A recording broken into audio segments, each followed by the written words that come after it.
അമ്മ എന്നെ സുവിശേഷത്തിൻ്റെ സാക്ഷിയാക്കണമേ. സിമ്പിളാണ്, ഇത്രയേ ഉള്ളൂ കാര്യമാണ്.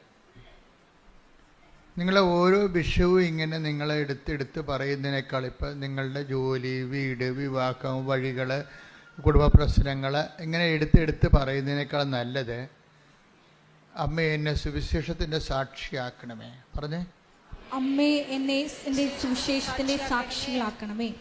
അപ്പം നിങ്ങളവർക്കും സുവിശേഷത്തിൻ്റെ സാക്ഷി എന്ന് പറയുമ്പോൾ ഇങ്ങനെ ഇവിടെ വന്ന് സാക്ഷ്യം പറയണത് മാത്രമാണ്. അതല്ല, നമുക്ക് സുവിശേഷത്തിൻ്റെ സാക്ഷിയായിട്ട് ജീവിക്കാൻ പറ്റും.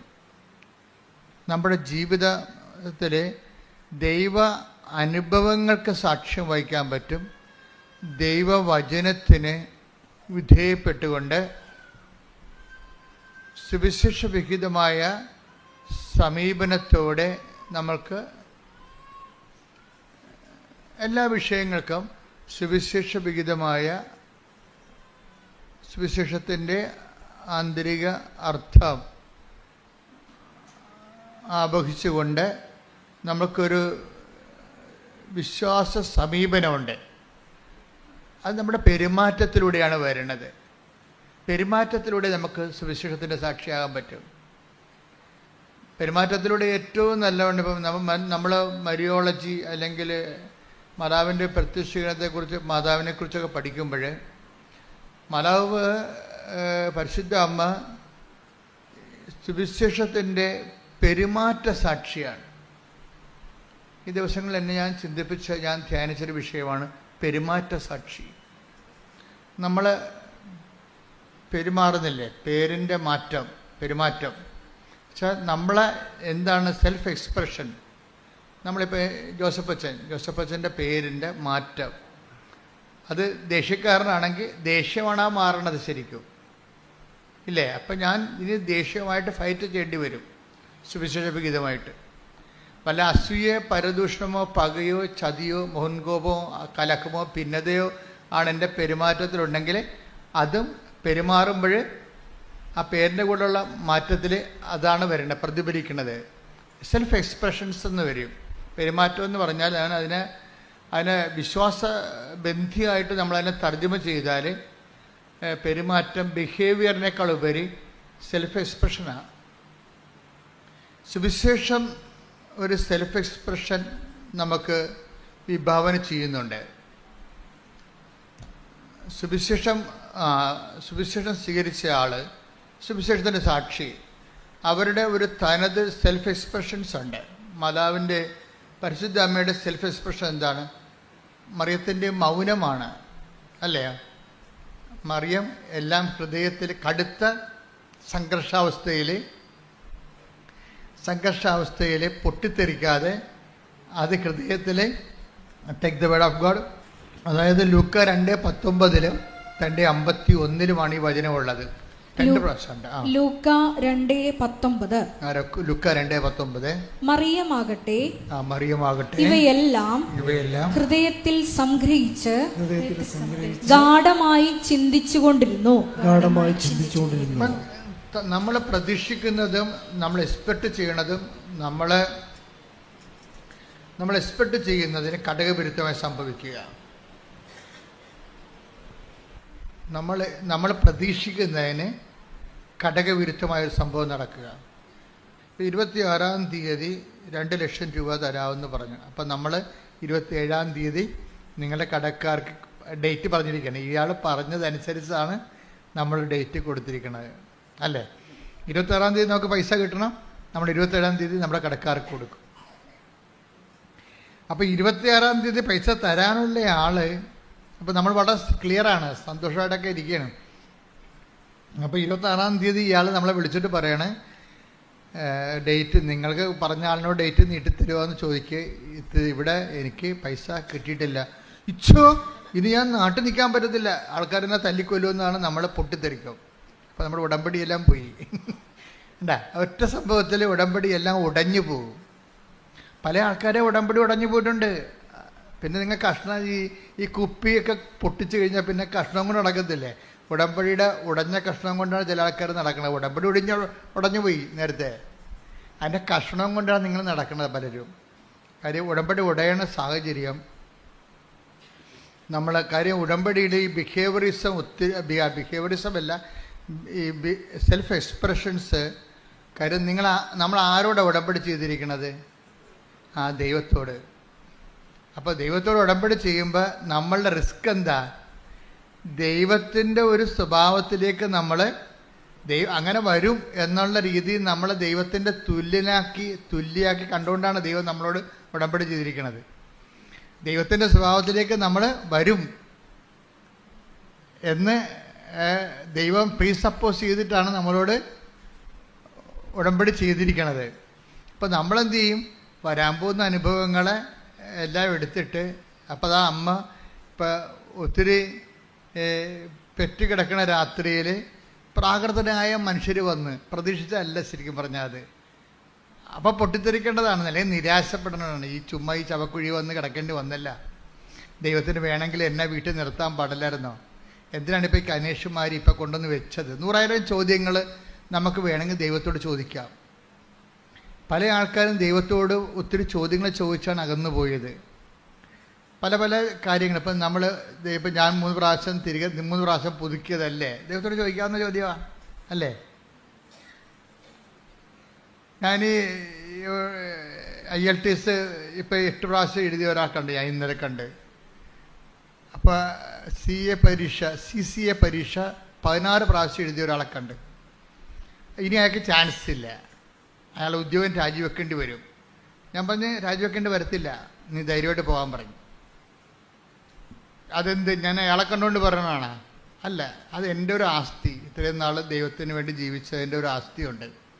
അതൊരു നല്ല ആസ്തിയാണ്. എനിക്ക് നല്ല ബോധമുണ്ട് ആ കാര്യത്തിൽ. കാര്യം എത്രയോ വർഷങ്ങളായിട്ട് കർത്താവിന് വേണ്ടി ജോലി ചെയ്യണം. അല്ലാതെ ഒരു പ്രത്യേക ഒരു ധ്യാനത്തിൻ്റെ ഒരു കാറ്റ് വന്നപ്പോൾ ഞാനും പോയി ഒരു ധ്യാനം കൂടി ഒരു ബൈബിൾ എടുത്ത് ഇറങ്ങിയ ആളല്ല.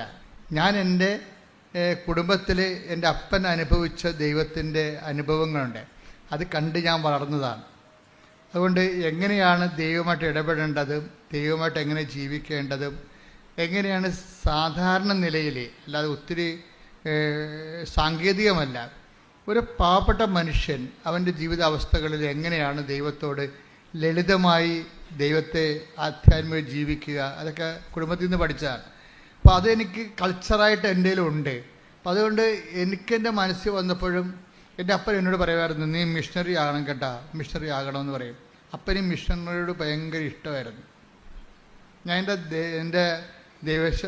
എൻ്റെ ജീവിതത്തിൽ എഴുതി വെച്ചിട്ടുണ്ട് മിഷണറി. അപ്പോൾ അപ്പൻ പക്ഷേ എന്നെ മിഷണറി ആക്കാൻ ദൈവത്തിന് അത്രയ്ക്ക് താല്പര്യമില്ല. അതുകൊണ്ട് അപ്പൻ മരിച്ചു കഴിഞ്ഞാൽ ഞാൻ സെമിനാരിൽ ചേരണത്. അപ്പം ഞാൻ ഇടവക വൈദികനായിട്ടാണ് ചേർന്നതെങ്കിലും എൻ്റെ മനസ്സിലുണ്ട്, ഞാൻ പഠിച്ചത് കാലങ്ങളിലെല്ലാം മിഷനെക്കുറിച്ചാണ് കേട്ടിരിക്കുന്നത്. ഞാൻ 6ാം ക്ലാസ്സിൽ പഠിക്കുമ്പോൾ ഇവിടുന്ന് ഇപ്പോഴും അങ്ങനത്തെ ജീവിച്ചിരിപ്പുണ്ട്. മരിയാനേശ്വരം വെച്ചിട്ടുണ്ടായിരുന്നു. അദ്ദേഹം ഇപ്പോഴും ജീവിച്ചിരിപ്പുണ്ട്. പ്രായം വലിയ കുഴപ്പമില്ലാതിരിപ്പുണ്ട്, ഇപ്പോഴും പ്രായമായി. അപ്പം അദ്ദേഹം വന്ന് ബോർഡിലിങ്ങനെ എഴുതി, ലോകം, അതായത് നിങ്ങൾ ലോകം മുഴുവനും പോയി എല്ലാ സൃഷ്ടികളോടും സുവിശേഷം പ്രസംഗിക്കുകയും. അത് തന്നെയാണ് യേശുദാസച്ചനും അങ്ങനെ ഒരു വയസ്സ്. അച്ഛനും മരിച്ചുപോയി. വന്ന് എൻ്റെ 8ാം ക്ലാസ്സിൽ വന്ന് ബോർഡ് എഴുതിയിടും. ഒരു ക്ലാസ് മിഷണറീസിൻ്റെതാണ്. അപ്പോൾ അന്നേ ഞാൻ എൻ്റെ തീരുമാനിച്ച് മിഷനാണ് ഏറ്റവും വലുതെന്ന്. മിഷൻ, ഞാനിപ്പോഴും നിങ്ങളോട് മിഷനെക്കുറിച്ചല്ലേ പറയണത്. നമ്മളിവിടെ വരെ എത്തിയതും മാതാവ്, ഞാൻ ഒരു മിഷണറി അല്ലായിരുന്നെങ്കിൽ മാതാവ് പ്രത്യക്ഷപ്പെടേണ്ട ഒരു കാര്യമില്ല. ഞാൻ മിഷണറി ആയതുകൊണ്ടാണ് പ്രത്യക്ഷപ്പെട്ടത്. നിങ്ങളുമൊക്കെ മിഷണറി അല്ല. ഇപ്പം കൃപാസനം പത്രത്തെക്കുറിച്ചല്ലേ ഇപ്പോൾ ഏറ്റവും കൂടുതൽ സാക്ഷ്യങ്ങൾ വരണത്. പത്രം വിതരണം ചെയ്യുമ്പോഴും അത് ആൾക്കാരിപ്പോൾ വിശദീകരിച്ചല്ലേ കൊടുക്കണത്. അവരുടെ അനുഭവങ്ങൾ കൃപാസനം പത്രത്തിൽ അവർക്ക് കിട്ടിയ മറിയൻ അനുഭവങ്ങൾ പറഞ്ഞിട്ടാണ് അവർ പത്രം കൈമാറുന്നത്. നിന്ന് പറയണവരൊക്കെ ഉണ്ട്, വഴിയോ ആളെ പിടിച്ചു നിർത്തി പറയുന്ന ആൾക്കാരൊക്കെ ഉണ്ട്. അപ്പോൾ അങ്ങനെ പറഞ്ഞ് അവരും മിഷണറിമാരായി. അവരിലൂടെ എത്ര പേരാണ് നിങ്ങളിലൂടെ. കഴിഞ്ഞ ദിവസം പറഞ്ഞ് ഞാനൊരു 100 പേരെ കൊണ്ട് ഉടമ്പടി എടുപ്പിച്ചിട്ടുണ്ട്. സാക്ഷ്യം പറഞ്ഞാണ്, ഞാനൊരു 100 പേരെ കൊണ്ട് ഉടമ്പടി എടുപ്പിച്ചിട്ടുണ്ടെന്ന്. അപ്പോൾ 100 ആത്മാക്കളുമായിട്ട് അവർക്ക് ദൈവദൃശ്യത്തിൻ്റെ ഒരു ആസ്തിയായി. നമ്മുടെ ആസ്തി എന്ന് പറയണത് എത്ര പേര് ദൈവത്തിന് വേണ്ടി നമ്മൾ നേടി. അതാണ് നമ്മുടെ ശരിക്കും പറഞ്ഞാൽ ദൈവം അംഗീകരിക്കണ സാക്ഷ്യം. നിങ്ങൾ പറയണത് ദൈവത്തെ കൊണ്ട് എന്ത് നേടിയെന്നല്ലേ നിങ്ങൾ പല ആൾക്കാരും പറയണത്. അത് പറയേണ്ടെന്നല്ല ഞാൻ പറയണത്. പക്ഷേ ദൈവത്തിന് പ്രയോജനമുള്ളത് ദൈവത്തെ എത്ര പേര് ദൈവത്തിന് വേണ്ടി നമ്മൾ നേടിയെന്നാണ്. അത് ഭയങ്കരമായൊരു സംഭവമാണ്. ഇപ്പം ദൈവത്തിന് വേണ്ടി നേടി എങ്കിൽ ഇപ്പം നിങ്ങളുടെ മക്കൾ നിങ്ങൾ പറയണത് അനുസരിക്കണില്ലെന്ന് വിചാരിച്ചോ, നിങ്ങൾ സങ്കടപ്പെടരുത്. കാര്യം പലരും എന്നോട് പറഞ്ഞിട്ടുണ്ട്, എൻ്റെ അച്ഛ, അമ്മ ജീവിച്ചിരുന്ന കാലത്ത് അമ്മയുമായിട്ട് ഗുസ്തിയായിരുന്നു, പക്ഷേ അമ്മ ചെയ്യണതെല്ലാം ശരിയാണെന്ന് എനിക്കറിയാമായിരുന്നെന്ന്. അതവർ കാരണം കണ്ണു നിറഞ്ഞുകൊണ്ടാണ്. അപ്പം നിങ്ങൾ മരിച്ച് 10-12 കൊല്ലം കഴിഞ്ഞിട്ടായിരിക്കും എന്നെപ്പോലുള്ള ആൾക്കാരെ കാണുമ്പോൾ അവർ പറയണത്, അമ്മ ചെയ്യണതെല്ലാം ശരിയാണെന്ന് എനിക്കറിയാമായിരുന്നു, അമ്മ അത്രയ്ക്ക് തങ്കപ്പെട്ട സ്ത്രീയായിരുന്നു. പക്ഷെ നിങ്ങൾ ജീവിച്ചിരിക്കുന്ന കാലത്ത് ഒരിക്കലും നിങ്ങളോട് അവരത് പറയത്തില്ല. നിങ്ങൾ ജീവിക്കുന്ന കാലത്ത് അവർക്ക് താല്പര്യങ്ങൾ വേറെ കാരണം നിങ്ങളോട് ഗുസ്തി വെക്കുകയുള്ളൂ. അപ്പോൾ ഗുസ്തി വെക്കുമ്പോഴും എൻ്റെ മകൻ വഴിപിഴച്ച് പോയില്ല എന്നൊന്നും നിങ്ങൾ ചിന്തിക്കരുത്. അവൻ്റെ മനസ്സ് നിങ്ങളുണ്ട്. നന്മകൾ ഒരിക്കലും താനെ കെട്ടുപോകത്തില്ല. അതായത് അവരുടെ മനസ്സ് നിങ്ങൾ തോറ്റു, എൻ്റെ മകളെ വിശുദ്ധിയിലേക്ക് നയിക്കാൻ ഞാൻ തോറ്റുപോയി എന്ന് നിങ്ങൾ പറയരുത്. കാരണം അവളുടെ പ്രായത്തിൻ്റെത് കൊണ്ടും പിന്നെ കൂട്ടുകാരുടെ സമ്മർദ്ദം കൊണ്ടും പെട്ടെന്ന് ഇങ്ങനെ ഒരു തീരുമാനമൊക്കെ ഉണ്ടായതാൽ നിങ്ങളെ നിഷേധിച്ചല്ലത്, നിങ്ങളുടെ മനസ്സിൽ. അപ്പോഴും നിങ്ങൾ നിങ്ങൾ ചാടിത്തുള്ളി അവിടെ കടുത്തേക്ക് കയറാൻ ഒന്നും പോയിട്ട് കാര്യമില്ല. ശാന്തമായി സൗമ്യമായി പ്രാർത്ഥിക്കുക. ഈ സൗമ്യത എന്ന് പറയുന്നത് ഒരു സാക്ഷ്യമാണ്. എനിക്ക് ഭയങ്കര പാടാണ് സൗമ്യത. ഞാൻ പിന്നെ കുറേ പാടും. കാര്യം ഞാൻ ബേസിക്കായിട്ട് അതിന് ആദ്യം പോലും ഇങ്ങനെ പെട്ടെന്ന് ചൂടാണ് ആളായ കാരണം അതെനിക്കറിയാം.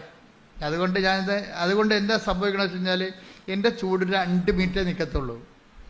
നിങ്ങളത് ഞാൻ ചൂടാകണ പാർട്ടിയാണ്, പക്ഷേ എൻ്റെ ചൂട് 2 മിനിറ്റ് അല്ലെ 3 മിനിറ്റ്. ഇപ്പോൾ ഇവിടെ എൻ്റെ സ്റ്റാഫ് കണ്ടില്ല, 30 കൊല്ലം 20 കൊല്ലം ഒക്കെ ഉള്ള ആൾക്കാരുടെ കൂടെ നിൽക്കണില്ലേ.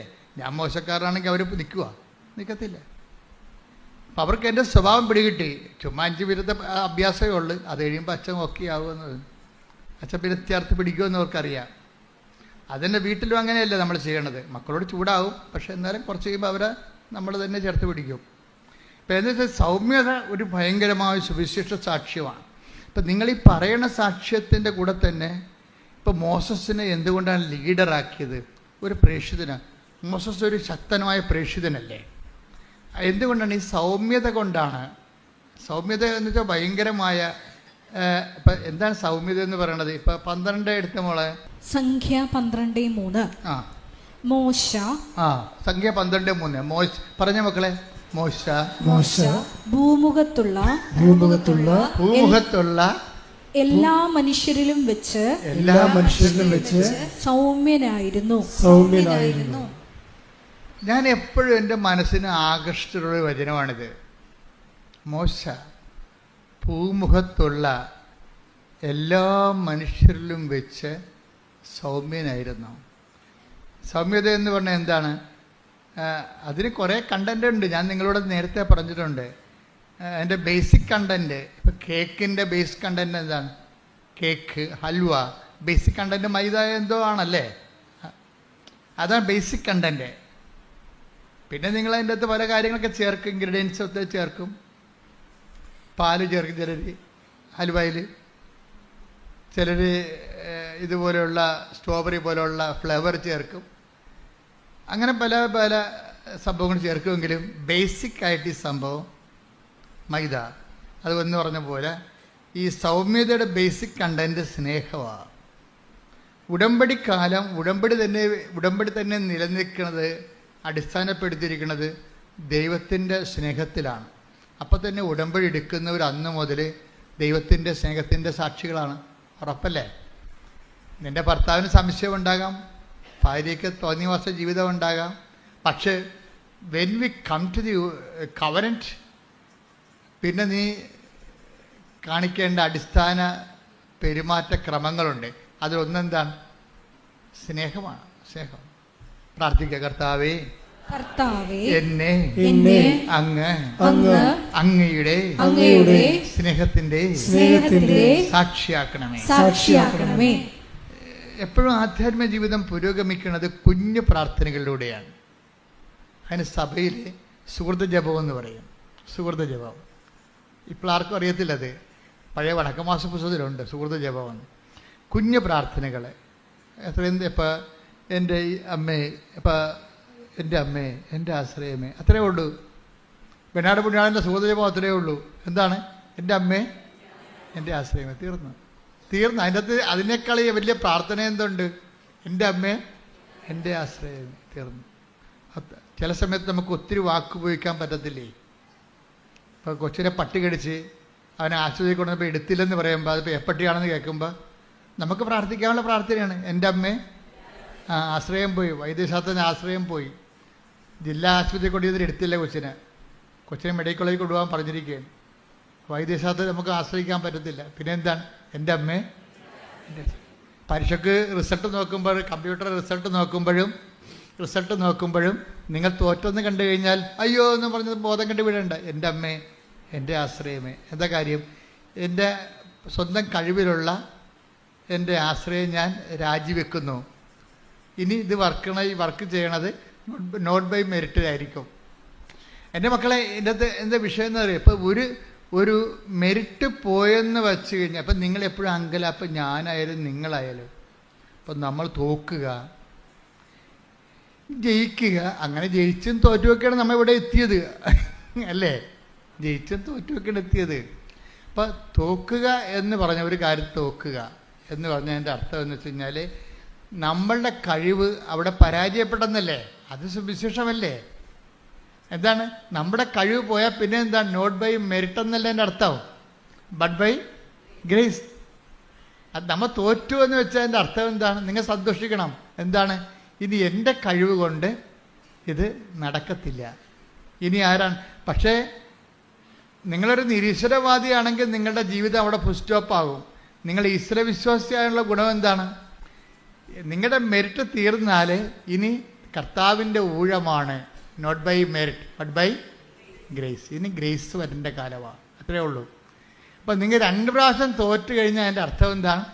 നിങ്ങളുടെ ഗ്രേസ്, നിങ്ങളുടെ മെറിറ്റ് സീറോയാണ്, സീറോ മെറിറ്റിലാണ്. ഇനി എന്തെങ്കിലും സംഭവിക്കണമെന്നുണ്ടെങ്കിൽ ദൈവം അത്ഭുതങ്ങൾ പ്രവർത്തിക്കണം, അല്ലേ? ഇപ്പോൾ ദൈവത്തെക്കുറിച്ച് എന്താ പറയണത്?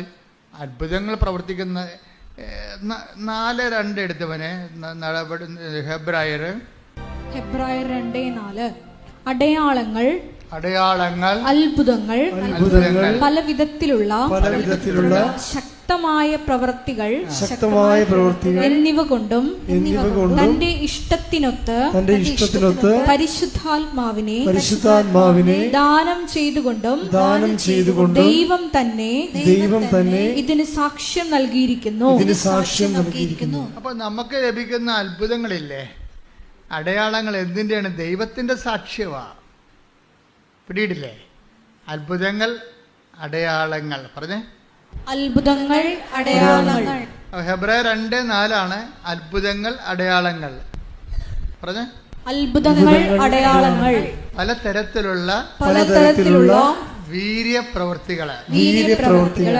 അതുകൊണ്ട് ദൈവം തന്നെ സാക്ഷ്യം നൽകിയിരിക്കുന്നു.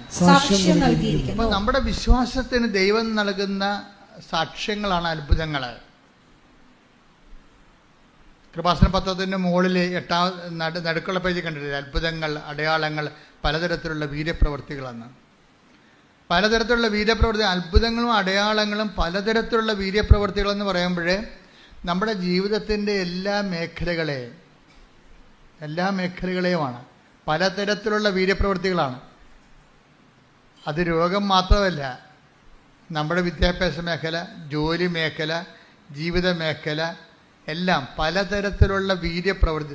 ദൈവത്തിൻ്റെ പ്രവൃത്തികളെ വിളിക്കുന്നത് വീര്യപ്രവൃത്തി എന്നാണ് വിളിക്കുന്നത്, ശക്തിപ്രവൃത്തികളെ. കാര്യം ദൈവം ശക്തി ആയതുകൊണ്ട് പലതരത്തിലുള്ള ശക്തിക്ക് പ്രവർത്തനങ്ങളുണ്ടാവും. ദൈവം ആരാണ്? ശക്തിയാണ്. ഒരു വ്യക്തി എന്നതുപോലെ തന്നെ ദൈവം ശക്തിയാണ്. അത് 1 കൊരിന്ത്യൻസിലെ 1:24 വായിച്ച്. ശ്രുതികട ഹല്ലേലൂയ. ഒന്ന് കൊറിന്തോസ് 1:24. 1 Corinthians 1:24. വിളിക്കപ്പെട്ടവർക്ക് യഹൂദരോ ഗ്രീക്കുകാരോ ആകട്ടെ ക്രിസ്തു ദൈവത്തിന്റെ ശക്തിയും ദൈവത്തിന്റെ ജ്ഞാനവുമാണ്. ദൈവത്തിന്റെ ശക്തിയാണ് ക്രിസ്തു. അതുകൊണ്ട് ക്രിസ്തുവിന്റെ പ്രവർത്തനങ്ങളിൽ പലതരത്തിലുള്ള ശക്തി പ്രവർത്തനങ്ങൾ വരും. ക്രിസ്തു നമ്മുടെ ജീവിതത്തിലേക്ക് വരുന്നത് പലതരത്തിലുള്ള ശക്തി പ്രവർത്തനങ്ങൾ കൊണ്ടാണ്. ഇപ്പോൾ കഴിഞ്ഞ ദിവസങ്ങളിൽ ഒരു സാക്ഷ്യം ഉണ്ടായിരുന്നു, ഒരു മോളുടെ സാക്ഷ്യമാണ്. അപ്പോൾ അവൾ 150 മാർക്ക് ആണ് ജയിക്കാൻ വേണ്ടത്. അപ്പോൾ അവൾ പല പ്രാവശ്യം തോറ്റു. അപ്പോൾ അവളുടെ അമ്മ പറഞ്ഞു, അടുത്ത പരീക്ഷയ്ക്ക് നിനക്ക് കിട്ടാൻ പോണ മാർക്ക് 170. അപ്പോൾ അവൾ പറഞ്ഞ്, ഞാൻ 170 മാർക്കിന് എഴുതിയിട്ടില്ലല്ല. അതല്ലേടി, ഒരു കണക്കുണ്ട്. അമ്മ പ്രത്യക്ഷപ്പെട്ടിട്ട് 20 കൊല്ലമായി. അപ്പം നീ 150 മാർക്കിന് എഴുതിയില്ലേ, അതിൻ്റെ പ്ലസ് ഇവിടെ 20, 170. അത് വിശ്വാസത്തിൻ്റെ കണക്കാണ്. അത് വിശ്വാസത്തിൻ്റെ കണക്കാണ്. അത് നമ്മൾ പറയുന്ന കണക്കല്ല, ബുദ്ധിയുടെ കണക്കല്ലത്. അമ്മയുടെ കണക്കെന്ന് പറയുന്നത് ഹൃദയത്തിൻ്റെ കണക്കാണ്. കണക്ക് 2 തരം ഉണ്ടാവുകയും, ബുദ്ധിക്കൊരു കണക്കുണ്ടാകും, റീസൺ എന്ന് പറയും. റീസൺ പോലെ തന്നെ ഡിവൈൻ റീസൺ എന്ന് പറയുന്നത് അതിൻ്റെ സോഴ്സ് ഹാർട്ടാണ്. ഡിവൈൻ റീസണിൻ്റെ സോഴ്സ് തലച്ചോറല്ല, ഹാർട്ടാണ്. അവിടെ പ്രവർത്തിക്കണം. അപ്പം അമ്മ എന്താ പറയണത്? അമ്മ പറഞ്ഞു കൊടുക്കുക, നിനക്കിട്ടിരിക്കണ മാർക്ക്, കിട്ടാൻ പോണ മാർക്ക് 170. അപ്പോൾ ഞാൻ 150 മാർക്കല്ലേ എഴുതിയിട്ടുള്ളൂ, പിന്നെ എങ്ങനെ 170 മാർക്ക്, എന്ത് വട്ടാണ് ഈ പറയണമെന്ന് പറയും. അത് വട്ടാകും, ചിലപ്പോൾ ബുദ്ധി കൊണ്ട് ചിന്തിക്കുന്നവർക്ക് വട്ടാവും. പക്ഷെ അമ്മയ്ക്കൊരു ബുദ്ധിയുണ്ട്. അതെന്താണ്? ദൈവമായിട്ടുള്ള ബന്ധമാണ് അമ്മയുടെ ബുദ്ധി. നമ്മളെ മനസ്സിലായില്ലേ? ദൈവമായിട്ടുള്ള കാര്യം. അമ്മ പ്രത്യക്ഷപ്പെട്ടിട്ട് 20 കൊല്ലമായി. അപ്പം നീ എഴുതിയിരിക്കണം 150 മാർക്കിന്. 150 × 20 70, 170. അതാണ് നിനക്ക് കിട്ടാൻ പോണ മാർക്ക്. അപ്പോൾ മാർക്ക് നോക്കിയപ്പോൾ, മാർക്ക് കിട്ടിയപ്പോൾ 170 കറക്റ്റ്. അതായത് നമ്മൾ വിശ്വസിച്ചു അതിൻ്റെ അകത്ത് കളങ്കമില്ല എന്ന് കണ്ടാൽ ദൈവത്തിന് ആ വിശ്വാസത്തെ ഹോണർ ചെയ്യേണ്ടി വരും. അതാണ് വിശ്വാസത്തിൻ്റെ വിഷയം. നമ്മൾ വിശ്വസിച്ചതിനെ അതിൻ്റെ അകത്ത് കളങ്കമില്ല എന്ന് കണ്ടാൽ വിശ്വാസത്തിലുണ്ടാകുന്ന വിഷയം കളങ്കമാണ്. നമ്മൾ സംശയം എന്ന് പറഞ്ഞാലും വിശ്വാസ കളങ്കം എന്നാണ് അതിൻ്റെ പേര്. വിശ്വാസത്തിൽ സംശയം പാടില്ല, പിന്നെ അത് വിശ്വാസമല്ലല്ലോ. സംശയം ഉണ്ടെങ്കിൽ കളങ്കിത വിശ്വാസം എന്ന് ഞാൻ പറയത്തുള്ളൂ. വിശ്വാസത്തിൽ നിങ്ങൾക്ക് സംശയം ഉണ്ടെങ്കിൽ അതിൻ്റെ അർത്ഥം എന്താണ്? കളങ്കിത വിശ്വാസം. അപ്പോൾ ചില ആൾക്കാർ പറയില്ലേ, കളങ്കിത പണക്കാരെന്നൊക്കെ പറയത്തില്ലേ? എന്നുവെച്ചാൽ ഗവൺമെൻറ്റിന് കൊടുക്കുന്നത് ദൈവത്തിന് ഗവൺമെൻറ്റിന് കൊടുക്കാതെയൊക്കെ നികുതി വെട്ടിക്കുന്ന ആൾക്കാരുടെ കയ്യിലിരിക്കുന്ന പണമാണ് കളങ്കിത പണം. അപ്പോൾ അതുപോലെ ഓരോ കാര്യം കളങ്കിതം എന്ന് ചേർത്ത് പറയും. അതായത് ഇതുപോലെ വിശ്വാസത്തിൽ സംശയം വന്നാൽ കളങ്കിത വിശ്വാസം എന്ന് പറയും. ഇപ്പം കളങ്കിത വിശ്വാസം അല്ലാതെ ഈ അമ്മയുടെ വിശ്വാസം എന്ന് പറയുന്നത്, എൻ്റെ മകൾ രക്ഷപ്പെടാൻ അവൾ പഠിച്ച വിഷയം ഇതാണ്. ഒന്നെങ്കിൽ ഇതുകൊണ്ട് തീരും, അല്ലെങ്കിൽ ഇതിനെ അതിജീവിക്കാൻ അവൾക്ക് മെറിറ്റില്ല. പിന്നെന്താണ്? അവൾക്കുള്ളത് നിൻ്റെ ഗ്രേസാണ്. അതുകൊണ്ട് അവളുടെ മാർക്ക് നിൻ്റെ പ്രത്യക്ഷീകരണത്തിൻ്റെ സത്യാവസ്ഥ ബോധ്യപ്പെടുത്താൻ വേണ്ടി ഞാൻ 20 ചേർത്ത് വിളിക്കണം. നീ ഇതുകൊണ്ട് പരീക്ഷിക്കുകയൊന്നും ചെയ്യരുത് കേട്ടോ, മാതാവിനെ പരീക്ഷിക്കരുത്. അത് അവരുടെ നിഷ്കളങ്കതയിൽ നിന്ന് അവർ കാണിച്ച ഒരു എക്സ്പ്രഷനാണ്. അത് ചിലപ്പോൾ അവരുടെ കോട്ട് നമുക്ക് പാകമാകത്തില്ല. മനസ്സിലായില്ലേ? അപ്പോൾ ഇതുകൊണ്ട് പരീക്ഷിക്കാൻ വേണ്ടി പറയണതല്ല, മറിച്ച് അവരെ നിഷ്കളങ്കമായിട്ട് ഒരു സ്റ്റേറ്റ്മെൻ്റ് ഇറക്കി. എന്താണ്? മാതാവിൻ്റെ പ്രത്യക്ഷീകരണത്തിൻ്റെ 20. അപ്പോൾ മാതാവിൻ്റെ പ്രത്യക്ഷീകരണത്തിൽ അവർ വിശ്വസിക്കുന്നു, അതല്ലേ വിഷയം. അതാണ് 20 ചേർത്തത്. മാതാവിൻ്റെ പ്രത്യക്ഷീകരണത്തിൽ അവർ വിശ്വസിക്കുന്നു. മാതാവിൻ്റെ പ്രത്യക്ഷീകരണത്തിൽ അവർ വിശ്വസിച്ച് കഴിഞ്ഞാൽ പിന്നെ ബോൾ മാതാവിൻ്റെ കോർട്ടിലായി. ആ പ്രത്യക്ഷീകരണം സത്യമായതുകൊണ്ട് അത് സ്ഥിരീകരിക്കേണ്ട ബാധ്യത അമ്മയ്ക്കാണ്. അതുകൊണ്ട് എന്ത് ചെയ്ത് ആ കറക്റ്റ് പറഞ്ഞ് 21 അല്ല 19 അല്ല, കറക്റ്റ് 170. അത് ഓരോ വിശ്വാസികൾ നേടിയെടുക്കുന്ന നിഷ്കളങ്കമായ സുഖ സ്വകാര്യമായ നേട്ടങ്ങളാണ്. അപ്പം ചിലപ്പോൾ അത് എല്ലാവർക്കും അത് ബാധകമാകത്തില്ല, അത് ജനറലൈസ് ചെയ്യാൻ പറ്റത്തുമില്ല. വ്യക്തിപരമായ സ്വകാര്യ അനുഭവങ്ങളാണ്. ചില സ്വകാര്യ അനുഭവങ്ങൾ നമുക്ക് ജനറലൈസ് ചെയ്യാൻ പറ്റത്തില്ല. ഇപ്പം കഴിഞ്ഞ ദിവസങ്ങളിലൊരു സാക്ഷ്യം ഉണ്ടായത് സുനിൽ എന്നും പറഞ്ഞ സഹോദരൻ്റെ സാക്ഷ്യമാണ്. അവർ കല്ലമ്പലം, അതെവിടെയാണ്? തിരുവനന്തപുരം. തിരുവനന്തപുരത്തെ കല്ലമ്പലത്തിൽ നിന്ന് അവരുടെ പേര്, ഭാര്യയുടെ പേര് ബീന, ഭർത്താവിൻ്റെ പേര് സുനിൽ എന്നാണ്. ഇത് ഈ ആഴ്ചയിൽ നല്ല നല്ല ഒത്തിരി സാക്ഷ്യങ്ങൾ ഉണ്ടായിട്ടുണ്ട്. പക്ഷെ എന്നെ ബാധിച്ച സാക്ഷ്യം ഇതാണ്. എന്നെ ബാധിക്കണം എന്നാണ് ഞാൻ പറയണത് എപ്പോഴും. എന്ന് വെച്ച് കഴിഞ്ഞാൽ ഇതൊരു വലിയ ഒരു നമ്മുടെ ബുദ്ധിയൊക്കെ എപ്പോഴും ഇങ്ങനെ ഭ്രമിപ്പിച്ചുകൊണ്ടേയിരിക്കും. സാക്ഷ്യം എന്ന് പറഞ്ഞാൽ ഇതാണ്: ഒരു വീട്ടിൽ ഒരു അജ്ഞാതമായ ജനിതക രോഗം, ഒരേ രോഗം വന്ന് ആ വീട്ടിൽ 5 പേര് മരിച്ചു. 5 പേര് മരിച്ചെന്ന് പറയണത് രോഗം ഇതാണ്: ഒരു 45 വയസ്സാകുമ്പോൾ ആ വീട്ടിലുള്ള ഈ മരിച്ച 5 പേർക്കും അങ്ങനെയാണ്. 45 വയസ്സാകുമ്പോൾ അവിടെ ഒരു ഞരമ്പ് ശോഷിക്കാൻ തുടങ്ങും. തലഞ്ഞരമ്പേ, തലയിലകത്തുള്ള ഞരമ്പ് ശോഷിക്കാൻ തുടങ്ങും. അപ്പോൾ ബ്ലഡ് ഓട്ടം, രക്തോട്ടം കുറയും. അപ്പോഴൊന്ന് കൈയും കാലും ഇങ്ങനെ ശോഷിക്കും. എന്നിട്ടിങ്ങനെ വളയും. എന്നിട്ട് ആളെ കിടപ്പാവും. 45 വയസ്സ്, എന്നിട്ട് 52 വയസ്സാകുമ്പോൾ മരിക്കും. അതാണ് കണക്കാണ്. 45 വയസ്സ് രോഗം ആരംഭിക്കും, 52 എന്നിട്ട് അവിടെ വെച്ച് കിടന്നിട്ട് 5 വയസ്സിൽ കിടന്നിട്ട് 52 വയസ്സാകുമ്പോൾ ഇവർ മരിക്കും. അപ്പം അതൊരു കണക്കാണ്. അപ്പം അങ്ങനെ 5 പേര് ആ വീട്ടിൽ മരിച്ച്. 6ാമത്തെ ആളായിട്ടാണ് സുനിലിന് ഈ രോഗം പിടിക്കണത്. സുനിലിന്. അപ്പോൾ സുനിലും ഇതുപോലെ തലഞ്ഞരമ്പ് ശോഷിക്കാൻ തുടങ്ങി. ആൾ കിടപ്പായപ്പോൾ അവർ വന്ന് ഉടമ്പടി എടുത്ത്, ഭാര്യ വന്ന് ഉടമ്പടി എടുത്ത് ഭർത്താവിന് കൊണ്ടുപോയി ഉടമ്പടി തൈലമൊക്കെ അപ്ലൈ ചെയ്തു. അയാൾ പതുക്കെ എഴുന്നേറ്റ് വന്ന് അയാൾ ജോലിക്ക് പോയി. 3 കൊല്ലം ജോലിക്ക് പോയി. അപ്പോൾ അയാളത് സാക്ഷ്യം പറയേണ്ട ഒരു കാര്യമായിട്ട് എടുത്തില്ല. അതാണ് വിഷയം.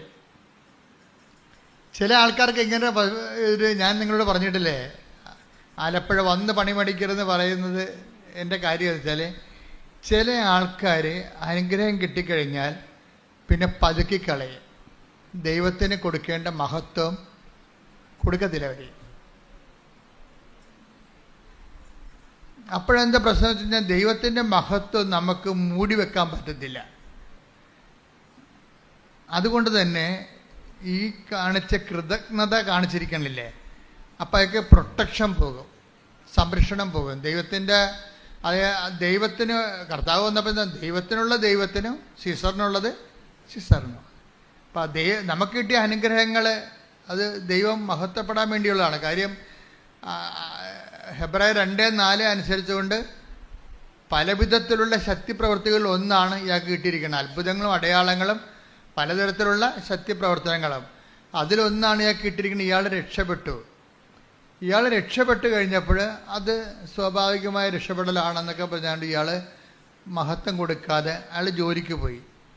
പിന്നെ 3-ാം കൊല്ലം അയാൾ അതുപോലെ തന്നെ വെട്ടിയിട്ട തടി പോലെ ആൾ വീണ് പഴയ രോഗം തിരിച്ചു വന്ന്.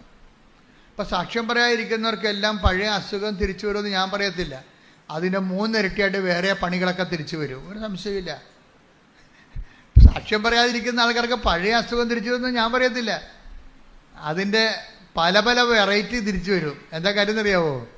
അതിൻ്റെ കാരണം, നിങ്ങൾ സാക്ഷ്യം ദൈവത്തിന് മഹത്വം കൊടുക്കാത്തടത്തോളം കാലം നിങ്ങളാരായി? കടക്കാരായി മാറി. കടക്കാർക്ക് എന്താ സംഭവിക്കുന്നത്? പ്രൊട്ടക്ഷൻ പോയി. ദൈവവും നിങ്ങളും തമ്മിലുള്ള റിലേഷനിൽ നിങ്ങളെ കടക്കാരായി നിൽക്കുന്നത്. അതോടുകൂടി നിങ്ങളുടെ സംരക്ഷണം പോയി. ആർക്കും കയറി മേയാൻ പറ്റിയ അവസ്ഥയായി. വഴിയെ പോണ എല്ലാ വയ്യാവേരികളും സംരക്ഷണം പോയി കഴിഞ്ഞാൽ നിങ്ങൾക്കറിയാമല്ലോ, പ്രതിരോധ ശേഷിക്കെന്ന് പറയും. ദൈവസംരക്ഷണം പോയി കഴിഞ്ഞാൽ ആത്മീയ പ്രതിരോധം പോയി. നമ്മുടെ ശരീരത്തിന് പ്രതിരോധം പോയാൽ എന്ത് ചെയ്യും? വഴിയെ പോണ ജലദോഷക്കാരെല്ലാം പിടിച്ച് കയറി വന്നിട്ട് ന്യൂമോണിയ ആയിട്ട് മാറും. അതാണ് പ്രശ്നം.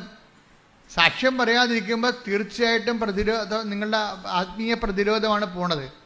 പിന്നെ വീട്ടിൽ ഉണ്ടാക്കണ ചിലപ്പോൾ മിണ്ടി പറഞ്ഞിരിക്കുന്ന സമയത്ത് നിസ്സാര കാര്യം പറഞ്ഞ് ഉടക്കണം കണ്ടിട്ടില്ലേ? ചോറ് തിന്നുകൊണ്ടിരിക്കണ സമയമായിരിക്കും, ഊണ് കഴിച്ചുകൊണ്ടിരിക്കുന്ന സമയമായിരിക്കും. അപ്പോൾ ഇപ്പം ഇന്ന് എല്ലാവരും ഉണ്ടല്ലോ. ആദ്യമായിട്ടാണ് എല്ലാവരും ഉള്ളത്. അപ്പം മകൻ പറയും, ഇപ്പം ഊണ് വിളമ്പിക്കൊണ്ടിരിക്കുകയാണ് അമ്മ. അപ്പം അപ്പനും മക്കളും പെമ്മക്കളും അമ്മ എല്ലാം ഇരിപ്പുണ്ട്. അപ്പം അമ്മ പറയണത്, കുറേ ദിവസമായിട്ട് എൻ്റെ പ്രാർത്ഥന ഫലിച്ചെന്ന് തോന്നുന്നു, ആദ്യമായിട്ടാണ് എല്ലാവരും ഉള്ളത്. എൻ്റെ മകനെ വീട് വിട്ടിട്ട് കളിച്ചിട്ട് കാര്യമില്ല, ചുമ്മാ അമ്മ ഡയലോഗ് പാസ്സാക്കുകയാണ്. അപ്പം മകൻ പറയും, ചവത്തെ കൊത്തല്ല തള്ളയെന്ന് പറയും. ഊണ് കഴിക്കാൻ വരുമ്പോഴാണ് ഈ പരിപാടി എന്ന് പറയുമ്പോൾ, എന്താ നിനക്കെന്താ ഞാൻ പറഞ്ഞപ്പോൾ കൊണ്ടാ നിനക്ക് അങ്ങനെ കൊള്ളണോടാ, നിനക്ക് കിട്ടത്തില്ല ഊണ് കഴിക്കാൻ പോലും. അപ്പാ ഞാൻ നിർത്തി അവൻ കിട്ടും പോയി. കണ്ട ഈ സാധനം വയ്യാവില്ല. കണ്ട ഈ കണ്ട സീൻസ് കണ്ടല്ലേ? തലയുടെ വായിൽ നിന്നൊരു സാധനം കഷ്ണം വീണതാണ്, അവൻ ഇട്ടും പോയി. അല്ലെങ്കിൽ നിനക്ക് തലക്ക് അസുഖമാണ്, പിള്ളേരുടെ സ്വഭാവം അറിയാൻ പാടില്ല. അപ്പം അപ്പൻ അമ്മോട് വഴക്കിടും, നിനക്ക് വല്ല അസുഖമുണ്ടാ, അവനിപ്പോൾ കഴിക്കാതിരിക്കണം കണ്ട. അപ്പോൾ ഒരു നിസ്സാര കാര്യമാണ് പറയണത്. പക്ഷെ പ്രൊട്ടക്ഷൻ ആ വീട്ടിലില്ല, സംരക്ഷണമില്ല. അത് കാരണം വഴിയേ പോണ വയ്യാവേലി വലിഞ്ഞു കയറി വന്ന കണ്ടല്ലേ വിരുന്ന് വരികയാണേ. വഴിയേ പോണ വയ്യാവേലി വലിഞ്ഞു കയറി വിരുന്ന് വരികയാണ്. അപ്പം ആദ്യം വേണ്ടത് പ്രൊട്ടക്ഷനാണ്. അതിനെന്ത് വേണം? അതിന് വേണ്ട ദൈവമായിട്ട് നല്ലൊരു സംരക്ഷണം, പ്രൊട്ടക്ഷനെ. നമുക്ക് ഇപ്പം ഒരാൾ പുറകിൽ നിന്ന് കുത്തിയാൽ നമുക്ക് തടുക്കാൻ പറ്റുമോ? ജീവിതത്തിൽ പുറകിൽ നിന്ന് കുത്തൊക്കെ ഒത്തിരി വരും, നമ്മളറിയാത്ത അപകടങ്ങളൊക്കെ വരും. അത് തടുക്കാൻ ദൈവത്തിനേ പറ്റത്തുള്ളൂ. നമുക്ക് പുറകിൽ കണ്ണ് തരാത്ത അതുകൊണ്ടാണ്, ദൈവത്തിന് കണ്ണ് ഉപയോഗിക്കാൻ വേണ്ടിയാണ്. പുറകിൽ നമുക്ക് കണ്ണില്ലല്ലോ. പുറകിൽ നിന്ന് പല ആൾക്കാരും മരിച്ചിരിക്കണത് പുറകിൽ നിന്ന് കുത്തിയിട്ടാണേ. പല ആൾക്കാരും മരിച്ചിരിക്കണതും അപകടപ്പെട്ടിരിക്കണതും വെട്ടുകിട്ടിയിരിക്കണതും എല്ലാം പുറകിൽ നിന്ന് വെട്ടിയിട്ടാണ്. പുറകിൽ നിന്ന് എന്തുകൊണ്ടാണ് വെട്ടുകൊണ്ടിരിക്കണത്? പുറകിൽ കണ്ണില്ല. പുറകിലെ കണ്ണ് ആരുടേതാണ്? ദൈവത്തിൻ്റെതാണ്. ആ ദൈവത്തിൻ്റെ കണ്ണെന്ന് പറഞ്ഞാൽ ദൈവമായിട്ടുള്ള സ്നേഹവും ബന്ധമൊക്കെയാണ്. അതിൻ്റെയാണ് നമ്മുടെ പ്രൊട്ടക്ഷൻ. ദൈവം നമ്മളെ സംരക്ഷിക്കുന്നുണ്ട്. പക്ഷെ നമ്മളത് അംഗീകരിക്കാതെ വരുമ്പോൾ നമുക്ക് ഉപയോഗിക്കപ്പെടാതിരിക്കും. അപ്പം ദൈവത്തിന് വേണ്ട സംഭവം ഏറ്റവും വലുത് അംഗീകരിക്കുക എന്നുള്ളതാണ്. മനസ്സിലായില്ലേ? നമ്മൾ ഈ ഇപ്പം നമ്മൾ ഒരു കാര്യം പറയുമ്പോൾ നമ്മൾക്ക് അവർ എഴുതി മേടിക്കും. എന്താണ്? നമ്മളത് അംഗീകരിക്കുന്നുണ്ടോ എന്നാണ് ചോദിക്കണത്. നമ്മളത് അംഗീകരിക്കുന്നുണ്ടോ? അപ്പോൾ ദൈവത്തിൻ്റെ മുമ്പിലും ഈ വിശ്വാസം ആക്ടിവേറ്റ് ചെയ്യുന്നത് അംഗീകാരത്തിലൂടെയാണ്. ഇപ്പോൾ പുറകിൽ കണ്ണില്ല, അതിൻ്റെ അർത്ഥം എന്താണ്? കർത്താവാണ് എൻ്റെ കണ്ണ്, പുറകിലെ കണ്ണ്. എൻ്റെ എന്തിന് എപ്പോഴും അതായത് നമ്മളുടെ ബുദ്ധിക്കോ ആലോചനയ്ക്കോ പിടികിട്ടാത്ത കാര്യങ്ങളിൽ നമ്മൾ രക്ഷിക്കണം ആരായിരിക്കണം? ദൈവമായിരിക്കണം. ഇപ്പം ചില ആൾക്കാർ പറയും, എൻ്റെ അച്ഛാ ഏജൻസിക്ക് ഞാൻ 12 ലക്ഷമാണ് കൊടുത്തിരിക്കണത്. ഇപ്പോഴവർ പറയണത് നിങ്ങൾക്ക് വേണമെങ്കിൽ മാൾട്ടായിൽ പോകാം, ഇറ്റലിയിൽ പോകാൻ പറ്റത്തില്ല. മാൾട്ടായിൽ നമുക്ക് പോകണ്ട, നമ്മൾ പഠിച്ച പണി മാൾട്ടായിൽ ഇല്ലെന്ന് അവരോട് നമ്മൾ നേരത്തെ പറഞ്ഞിട്ടുള്ളതാണ്. നമ്മൾ മാൾട്ട അവർ പറഞ്ഞു കഴിഞ്ഞാൽ നമ്മളത് ഏക്കത്തില്ലെന്നറിയാം. ഇപ്പം നമ്മുടെ കുഴപ്പം കൊണ്ട് അവന്മാർക്ക് മാൾട്ടായി വിടാൻ ഉദ്ദേശമില്ല, കള്ളത്തരമാണ്, പുറകിൽ നിന്ന് കുത്തുകയാണ് ശരിക്കും പറഞ്ഞാൽ. അവന്മാർക്ക് നമ്മളെ മാൾട്ടായിൽ വിടാൻ താല്പര്യമില്ല, അവർക്ക് മാൾട്ടായിൽ ഹോൾഡില്ല. പക്ഷെ നമ്മൾ ബുദ്ധിമോശത്തിന് നേരത്തെ പറഞ്ഞിട്ടുണ്ട് മാൾട്ടായിൽ പോകേണ്ട കാര്യമില്ല, അവിടുത്തെ കരിയർ നമ്മൾ പഠിച്ചിട്ടില്ല എന്ന് പറയും. അത് അവനെ അറിയാം, അവൻ്റെ ഫയലുണ്ട്. അവൻ നമ്മളോട് പറയും ഇറ്റലിയിൽ നടക്കുമെന്ന് തോന്നുന്നില്ല കേട്ടോ, അവിടെ ഇപ്പം നിയമങ്ങളൊക്കെ മാറി, മാൾട്ടായിൽ പോകാം. അയ്യോ സാറേ മാൾട്ടായിൽ പോകണ്ടെന്ന് ഞാൻ നേരത്തെ പറഞ്ഞു. ഇപ്പം എന്നാ ചെയ്യാനാ? കണ്ട പണി നമ്മളുടെ കുഴപ്പം കൊണ്ടാണ് വിസ കിട്ടാതിരുന്നെന്ന് അവൻ വരുത്തി തീർക്കും. എല്ലാവർക്കും ഈ പണിയുണ്ട്, ഈ തതിക്കണ പരിപാടി എല്ലാവർക്കും ഉണ്ട്, എല്ലാവരുടെ കയ്യിലും ഉണ്ട്. ഞാൻ പേരെണ്ണി പ്രൊഫഷണൽസ് എന്ന് പറയട്ടില്ല. നമ്മുടെ കുഴപ്പം കൊണ്ടായിട്ട് അത് എന്തെങ്കിലും ഇപ്പം നമുക്ക് രോഗം വന്ന് നമ്മളുടെ എന്തെങ്കിലും രോഗത്തിൽ നമ്മളുടെ എന്തെങ്കിലും ബ്ലഡിൻ്റെ റേറ്റിംഗ് കൂടിയെന്ന് വിചാരിച്ചോ, അപ്പോൾ ഡോക്ടർ പറയും ഇന്ന കാര്യം കൊണ്ടാണെന്ന്. ഇത് നമ്മുടെ കുഴപ്പം കൊണ്ടാണെന്ന് പറഞ്ഞു. നിങ്ങൾ ഉറങ്ങിയില്ല എന്ന് പറയും. ആരുടെ കുഴപ്പമാണ്? നമ്മൾ ഉറങ്ങാത്ത ഡോക്ടർ കണ്ട. എല്ലാവർക്കും വേണ്ടത് മാപ്പുസാക്ഷികളാണ്. അതുകൊണ്ട് തന്നെ നമുക്ക് ദൈവമല്ലാതെ വേറെ ആരുമില്ല. പീലാത്തോസിൻ്റെ തിരക്കഥയാണ് നമ്മൾ അഭിനയിച്ച് തീർക്കുന്നത്. എന്ന് വെച്ച് കഴിഞ്ഞാൽ എല്ലാത്തിൻ്റെയും കുറ്റം അവസാനം നമ്മളായിരിക്കും. വേണ്ട ഇപ്പം ഞാൻ കുറ്റക്കാരിയായി എന്നല്ല നിങ്ങൾ പറയണത്. എന്തെങ്കിലും സമയത്ത് വരുമ്പോൾ ഞാൻ അന്നേ പറഞ്ഞതല്ലേ എന്ന് ചോദിക്കും. എവിടാ അന്ന് ചിലപ്പോൾ ചുണ്ടിന് താഴെ പറഞ്ഞതായിരിക്കുമേ, അല്ലെങ്കിൽ അത് പറയേണ്ടതുപോലെ പറഞ്ഞു കാണത്തില്ല. ഇവരുടെ കയ്യിൽ നിന്ന് കഴുകാൻ വേണ്ടി പറയും ഞാൻ അന്നേ പറഞ്ഞതല്ലേ ഇപ്പം എങ്ങനെ ഇരിക്കണേ, ഇതല്ലേ ഡയലോഗ്. ഞാൻ അന്നേ പറഞ്ഞതല്ലേ ഇപ്പം എങ്ങനെ ഇരിക്കണേ എന്നല്ലേ ഡയലോഗ്. എന്ന് വെച്ച് കഴിഞ്ഞാൽ അവർ കൈ കഴുകുകയാണ്. വളരെ അഭിമാനത്തോടെ പറയാം, മിക്കവാറും ഈ കൈ കഴുകുന്നതിൽ ഒന്നാം സ്ഥാനം നിങ്ങൾക്കാണ്, സ്ത്രീകൾക്കാണ്. കൈ കഴുകുക എങ്ങനെയെങ്കിലും കൈ കഴുകിയിരിക്കുക. അവർ ചെയ്യാനുള്ള സൂത്രപ്പണികളെല്ലാം ചെയ്ത് വെച്ച് അവസാനം ഞാനൊന്നും അറിഞ്ഞില്ലേ രാമനാരായണ എന്നുള്ള അതെന്താ കാര്യം? ഇതാണ് ഈ പഴഞ്ചൊല്ലി വരാൻ കാര്യം. ഇതാണ് എല്ലാവരും അങ്ങനെയാണെന്നല്ല, പുരുഷന്മാർക്ക് ഇത് തന്നെ പരിപാടിയാണ്. പക്ഷേ ഇത് കടുത്ത പരിപാടിയാണെന്നേ ഉള്ളൂ. എന്ന് വെച്ചാൽ പുറകെ കണ്ണില്ലാത്തതുകൊണ്ട് വഴിയേ പോണവനെല്ലാം കയറി മേയണ ഒരു ജീവിതമാണ് നമ്മുടേത്. ഇവിടെ ആർക്കാ കണ്ണുള്ളത്? ദൈവം മാത്രമേ ഉള്ളൂ സംരക്ഷിക്കാൻ. ഇതിനെന്താ മാർഗം? നമുക്ക് പുറകെ കണ്ണില്ല, പിന്നെ അവിടുത്തെ കണ്ണ് ആരുടേതാണ്? നമുക്ക് വേണ്ടി തുറക്കേണ്ടത് ആരാണ്? ദൈവമാണ്. അത് നമ്മൾ എന്ത് ചെയ്യണം? ദൈവത്തെ പുറകിലെ കണ്ണ് തുറക്കണ ആളായിട്ട് നമ്മൾ അംഗീകരിക്കണം. നമുക്ക് കാണാൻ പാടില്ലാത്ത കാര്യങ്ങളെ കണ്ട് നമ്മൾ സഹായിക്കുന്ന ആളാണ് ദൈവം എന്നുള്ളത് നമ്മൾ അംഗീകരിക്കണം. പക്ഷെ ചില ആൾക്കാർക്ക് ഒരു കുഴപ്പമുണ്ട്. എന്താണ്? അത് അംഗീകരിച്ച് തരത്തില്ല. മനുഷ്യൻ്റെ മനസ്സിരിക്കണത് എന്താണ്? അവൻ തന്നെ ദൈവം. അത് തന്നെയല്ലേ ഹ്യൂമനിസ്റ്റുകൾ പറയണത്. മാനവികതയെന്ന് കൊട്ടിക്കൊഷിക്കുന്ന ഫ്രഞ്ച് വിപ്ലവത്തിന് ശേഷം ഉണ്ടായിട്ടുള്ള റീസൻ്റെ ഉദയങ്ങൾ, റിനേസൻസ്, യുക്തിയുടെ പ്രഭാതങ്ങളെല്ലാം കൊട്ടിഘോഷിക്കണ മാനവികത എന്താണ്? അതിൽ നിന്നെല്ലാം ഫെഡറലിസം വരണത്. ആ ഫെഡറലിസത്തിൻ്റെതും എന്താണ്? ഞാൻ തന്നെ ദൈവം.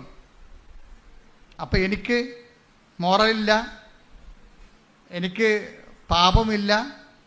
ഫെഡറലിസത്തിൻ്റെ ഭവിഷ്യത്ത് എന്താണ്? ഞാൻ തന്നെ ദൈവം. അതുകൊണ്ട് എനിക്ക് പീനൽ കോഡുകളില്ല, എനിക്ക് പാപമില്ല, പാപബോധമില്ല.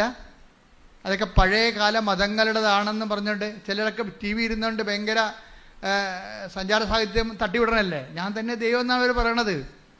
അതുകൊണ്ട് നിയമങ്ങളൊന്നും അവർക്ക്, പക്ഷെ അവർ പാലിക്കണ നിയമങ്ങളെല്ലാം മതങ്ങളുടെയാണെന്ന് ഓർക്കണം. കാരണം ബേസിക്കായിട്ട് ഇവരെല്ലാം നല്ല മനുഷ്യരാണ്.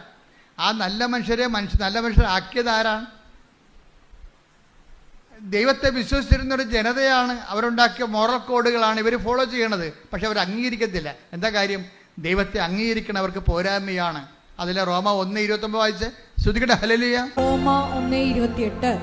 റോമ 1:28. ദൈവത്തെ അംഗീകരിക്കുന്നത് പറഞ്ഞേ. ദൈവത്തെ അംഗീകരിക്കുന്നത് പോരായ്മയായി.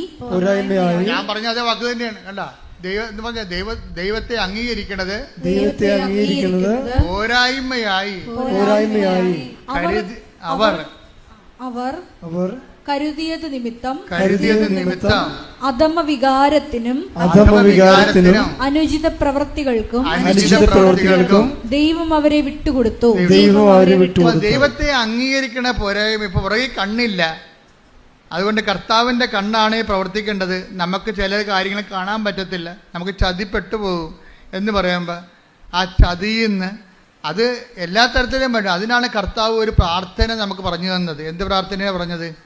ഞങ്ങളെ പ്രലോഭനത്തിൽ അതാ ഈ പ്രാർത്ഥന, ചതി പ്രാർത്ഥനയാണ്. അതായത് പുറകെ കണ്ണില്ലാത്ത കാരണം വരാൻ പോകുന്ന ചതികളിൽ നിന്ന് ഞങ്ങളെ രക്ഷിക്കണമേ, സംരക്ഷിക്കണമേ. സംരക്ഷണ പ്രാർത്ഥനയാണത്. എന്താണ്? ഞങ്ങളെ പ്രലോഭനത്തിൽ ഉൾപ്പെടുത്തരുത്. ഇപ്പം ചിലർക്ക് മാട്ടായി പോകാൻ, ഇറ്റലിയിൽ പോകാൻ വേണ്ടി 30 ലക്ഷം ചോദിക്കുമ്പോൾ ഒരു സ്ഥലത്ത് നിന്ന് പറഞ്ഞ് ചുമ്മാ കള്ളത്തരം, വേറെ 8 ലക്ഷം രൂപ ഞങ്ങൾ നിങ്ങളെ കൊണ്ടുപോകാമെന്ന് പറയുമ്പോൾ അയ്യോ 30 ലക്ഷമാണ് അവന്മാർ ചോദിച്ചത് എന്ന് പറയുമ്പോൾ നമുക്കോർക്കും നമുക്ക് തന്നെ ഭയങ്കര കിട്ടിയ കാശ് തന്നെ, ഇത് പോകരുത്, ഇനി ഒരു സീറ്റ് കൂടിയേ ഉള്ളെന്നൊക്കെ അവർ പറയും നമ്മളോട്. ഇനി ഒരു സീറ്റ് കൂടിയേ ഉള്ളു.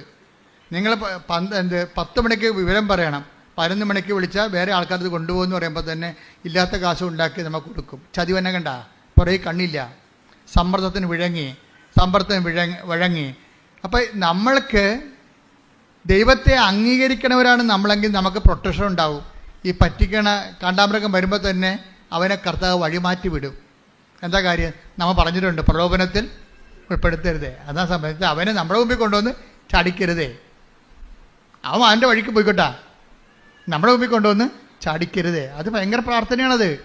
കർത്താവ് ഒരു പ്രാർത്ഥന ചെല്ലുമ്പോൾ മനുഷ്യനും മനുഷ്യൻ്റെ ആധ്യാത്മികതയും അതിൻ്റെ അപാചയങ്ങളും അതിൻ്റെ ചതിക്കുഴികളും എല്ലാം അഡ്രസ്സ് ചെയ്തുകൊണ്ടാണ് ആ പ്രാർത്ഥന വരണത്. കാര്യം എന്താ? എനിക്ക് പുറകിൽ കണ്ണില്ല, ന്യായസമയത്ത് ചതിക്കപ്പെടാൻ സാധ്യതയുണ്ട്. ചതിക്കപ്പെടാതിരിക്കാൻ വേണ്ടി പ്രലോഭനത്തിൽ ഉൾപ്പെടുത്തരുതെന്ന് പ്രാർത്ഥിച്ചാൽ മാത്രം പോരാ, പിന്നെ എന്ത് ചെയ്യണം? ദൈവത്തെ അംഗീകരിക്കുന്നത് പോരായ്മയെ കരുതിയ കൊണ്ടല്ലേ. അപ്പോൾ ആരാണ് ദൈവത്തെ അംഗീകരിക്കണം? ദൈവത്തെ അംഗീകരിക്കണ പോരായ്മയെ കരുതിയ ആരായിരിക്കും ദൈവം? അവൻ തന്നെ ആയിരിക്കും ദൈവം. അവൻ ദൈവമായത് കാരണം വേറെ ഒരു ദൈവത്തിന് ഒരു നാഴിയുടെ അകത്ത് ഒരു നാഴി കടക്കത്തില്ലെന്ന് പറയത്തില്ലേ? ചില രണ്ട് അഹങ്കാരികൾ ഒരുമിച്ച് വന്നു കഴിഞ്ഞാൽ പറയും ഒരു നാഴിയുടെ അകത്ത് ഒരു നാഴി കടക്കത്തില്ലെന്ന് പറയും. ഇപ്പം ചില ആൾക്കാരുണ്ട്, ഇപ്പം ചേട്ടനോട് പറയും, ചേട്ടനോട് പറയടാ എടാ അവനെ അറിയാവിടെ, അവനവിടെ പോയതാണ്, നീ അവനോട് വഴി ചോദിക്കുക. പിന്നെ അവന് വഴി ചോദിക്കുക, പിന്നെ നിങ്ങൾ തള ചോദിച്ചാൽ മതി പറയും. അനിയനോട് വഴി ചോദിക്കാൻ പറയണേ, ഗോവയിൽ പോകാൻ വേണ്ടി ഇൻ്റർവ്യൂവിന് വേണ്ടി ചേട്ടനോട് പറയണം അമ്മ, എടാ അവനെ അറിയാവിടെ, ഇവന്മാർ തമ്മിൽ മിണ്ടാതല്ല, അതുകൊണ്ട് അവനെ അറിയാവിടെ, അവനോട് ചോദിക്കടാ എന്ന് പറയും. അപ്പം ഞാൻ ചേട്ടനല്ലേ, ഞാനിങ്ങനെ അനിയനോട് ചോദിക്കണേ എന്ന് പറഞ്ഞ് ചില കാണ്ടാമൃഗങ്ങൾ അങ്ങനെ ഉണ്ട്. കൊമ്പില്ലാത്ത കാണ്ടാമൃഗങ്ങളുടെ എണ്ണം സമൂഹത്തിൽ കൂടുതലാണേ, ചോദിക്കത്തില്ല. ചോദിക്കുന്നത് ഒരു നാഴിയുടെ അകത്ത് വേറെ നാഴി കടക്കത്തില്ല. രണ്ടും അഹങ്കാരികളാണ്. എന്നാൽ ചേട്ടൻ അബദ്ധത്തിൽ ചാടാൻ പോണതുകൊണ്ട് ഇവൻ പറഞ്ഞു കൊടുക്കുക, അത് പറഞ്ഞു കൊടുക്കത്തുമില്ല, വഴികളെ പറഞ്ഞു കൊടുക്കത്തില്ല. അവൻ എന്നോട് ചോദിക്കട്ടെ, അവൻ എൻ്റെ അടുത്ത് ചോദിക്കട്ടെ എന്ന് പറഞ്ഞുകൊണ്ടിരിക്കും. ഈ രണ്ടും കൽപ്പിട്ടുകളാണ്, രണ്ടും തെറ്റുകാരാണ്. അനിയൻ പറയും അവൻ എനിക്കറിയാവില്ല വഴിയെന്ന് അവനെ അറിയാവില്ല, അവൻ എൻ്റെ അടുത്ത് ചോദിക്കട്ടെ. ഇനി ഇവൻ അങ്ങോട്ട് പറഞ്ഞു കൊടുത്താൽ നിന്നെ ഒരിക്കലും വിളിച്ചാന്ന് ചോദിക്കും. ഈ ആൾക്കാർക്ക് ഉടമ്പടി ജീവിക്കാൻ പറ്റത്തില്ല. അഹങ്കാരികളാണ്, രണ്ടും അഹങ്കാരികളാണ്. നമ്മുടെ വിഷയം എന്ന് പറയുന്നത് പെരുമാറ്റമാണ്, ഉടമ്പടിയും പെരുമാറ്റവും. വീട്ടിലെ രണ്ടും അഹങ്കാരികളാണ്. ഈ അഹങ്കാരികൾക്ക് ഒരിക്കലും ഉടമ്പടി വിജയിക്കത്തില്ല. കാര്യം എന്താണ്? അഹം ബ്രഹ്മാസ്മിയാണ് അവർ തന്നെയാണ് ദൈവം. വേറെ ഒരു ദൈവത്തെ അംഗീകരിക്കത്തില്ല, അവരംഗീകരിക്കത്തില്ല. അതുകൊണ്ട് നിങ്ങൾ ഉടമ്പടി എടുത്തിട്ടുള്ള ആൾക്കാരെ, ഞാൻ അഹം ബ്രഹ്മാസ്മി എന്നൊക്കെ പറഞ്ഞാൽ ചുമ്മാ പറഞ്ഞ കേട്ടോ, നിങ്ങൾക്ക് മനസ്സിലാക്കാൻ വേണ്ടി പറഞ്ഞതാണ്, ഞാൻ ആരും ആക്ഷേപിച്ചൊന്നുമല്ല. പക്ഷേ എൻ്റെ പ്രശ്നം വെച്ച് കഴിഞ്ഞാൽ മനുഷ്യൻ്റെ അടിസ്ഥാനമായിട്ടുള്ള ഒരു ചിന്തയാണ് ഞാനാണ് ദൈവം. അത് എല്ലാവർക്കും ഉണ്ട്. ഈ വിഷയത്തിൽ എക്സ്പീരിയൻസ്ഡ് ആണ് നിങ്ങളെങ്കിൽ ഈ വിഷയത്തിൽ നിങ്ങളായിരിക്കും ദൈവം. ഞാനാണ് ദൈവം എന്ന് എല്ലാവരും പറയുവേ. നിങ്ങൾ ഈ വിഷയത്തിൽ എക്സ്പീരിയൻസ് ആണ്. അപ്പോൾ എക്സ്പീരിയൻസ് ആകുമ്പോൾ നിങ്ങൾ എങ്ങനെയാണ് ഈ കാനഡയിൽ പോയി ജീവിക്കണത്, എങ്ങനെയാണ് തണുപ്പ് കാലത്ത് കാനഡ ജീവിക്കണത്, അതിൻ്റെ കാര്യം നിങ്ങൾക്കറിയാം. പക്ഷേ അനിയത്തിയാണ്, നാത്തൂനാണ് പോകാൻ പോണത്, അറിഞ്ഞു കൊടുക്കത്തില്ല. എന്താണ്? അവൾ വന്ന് എൻ്റെ അടുത്ത് ചോദിക്കട്ടെ. കാര്യം അതിൻ്റെ ദൈവം ഞാനാണ്. മനസ്സിലായി? അതിൻ്റെ ദൈവം ഇതെല്ലാ അണ്ണന്മാരുടെയും കയ്യിലുണ്ട്. ദൈവത്തെ ഓരോരോ കാര്യങ്ങൾക്കാണ് നമ്മൾ ദൈവം. നമ്മുടെ എക്സ്പീരിയൻസ് ആയിട്ടുള്ള കാര്യങ്ങൾക്ക് നമ്മൾ ദൈവങ്ങളാണ്. പറഞ്ഞതൊക്കെ മനസ്സിലാകുന്നുണ്ടല്ലോ അല്ലേ? നമ്മൾക്ക് എക്സ്പീരിയൻസ് ആയിട്ടുള്ള കാര്യങ്ങൾക്ക് നമ്മൾ എളിമ, ശരിക്കും പറഞ്ഞാൽ എന്താണ്, അവർ അബദ്ധത്തിൽ ചാടാൻ പോകുമ്പോൾ എളിമയോടെ ചെന്ന് അങ്ങോട്ട് പറഞ്ഞു കൊടുക്കണം, ചേട്ടാ അത് ശരിയല്ല, അങ്ങനെ പോയാൽ ശരിയാകത്തില്ല. അപ്പോൾ ഉടനെ അവൾ അഹങ്കാരിയാണെങ്കിൽ പറയും ഇതൊക്കെ ഒന്നും പറയേണ്ട ആവശ്യം, ഇതൊക്കെ എനിക്കറിയാമെന്ന് പറയും. എല്ലാവരും അങ്ങനെയല്ലേ പറയണേ വീട്ടിലേ? അങ്ങനെ 2 പ്രാവശ്യം അനിയത്തിമാർ പറഞ്ഞു കഴിയുമ്പോൾ അപ്പം ചേട്ടത്തിമാരെ സഹായിക്കാൻ പോകത്തില്ല. എന്താ കാര്യം? അവളുടെ കയ്യിരിക്കുന്ന അഹങ്കാരമാണെന്നറിയാം. അപ്പോൾ ഈ രണ്ടും കണക്കാണ്. ഇത് 2 പേരും ഉടമ്പടി എടുത്തു കഴിയുമ്പോൾ ഇത് വർക്കൗട്ട് ചെയ്യത്തില്ല. കാര്യം എന്താണ്? അവർ തന്നെയാണ് ദൈവം. അതുകൊണ്ട് ദൈവത്തെ അംഗീകരിക്കുക. നമ്മുടെ ജീവിതത്തിൽ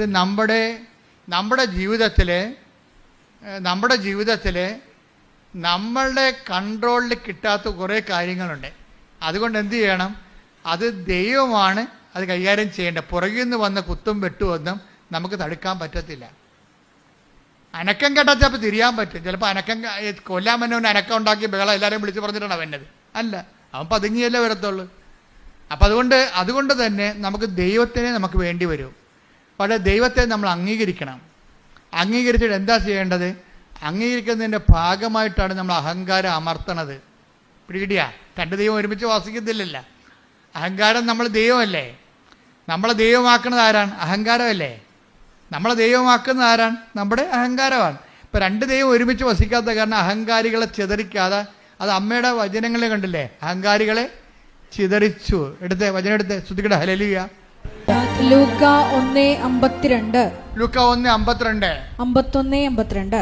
അവിടുന്ന് തന്റെ ഭുജം കൊണ്ട് ശക്തി പ്രകടിപ്പിച്ചു. അവിടുന്ന് തന്റെ ഭുജം കൊണ്ട് ശക്തി പ്രകടിപ്പിച്ചു. ഹൃദയ വിചാരത്തിൽ അഹങ്കരിക്കുന്നവരെ ചിതറിച്ചു. ശക്തന്മാരെ സിംഹാസനത്തിൽ നിന്ന് മറിച്ചിട്ടു.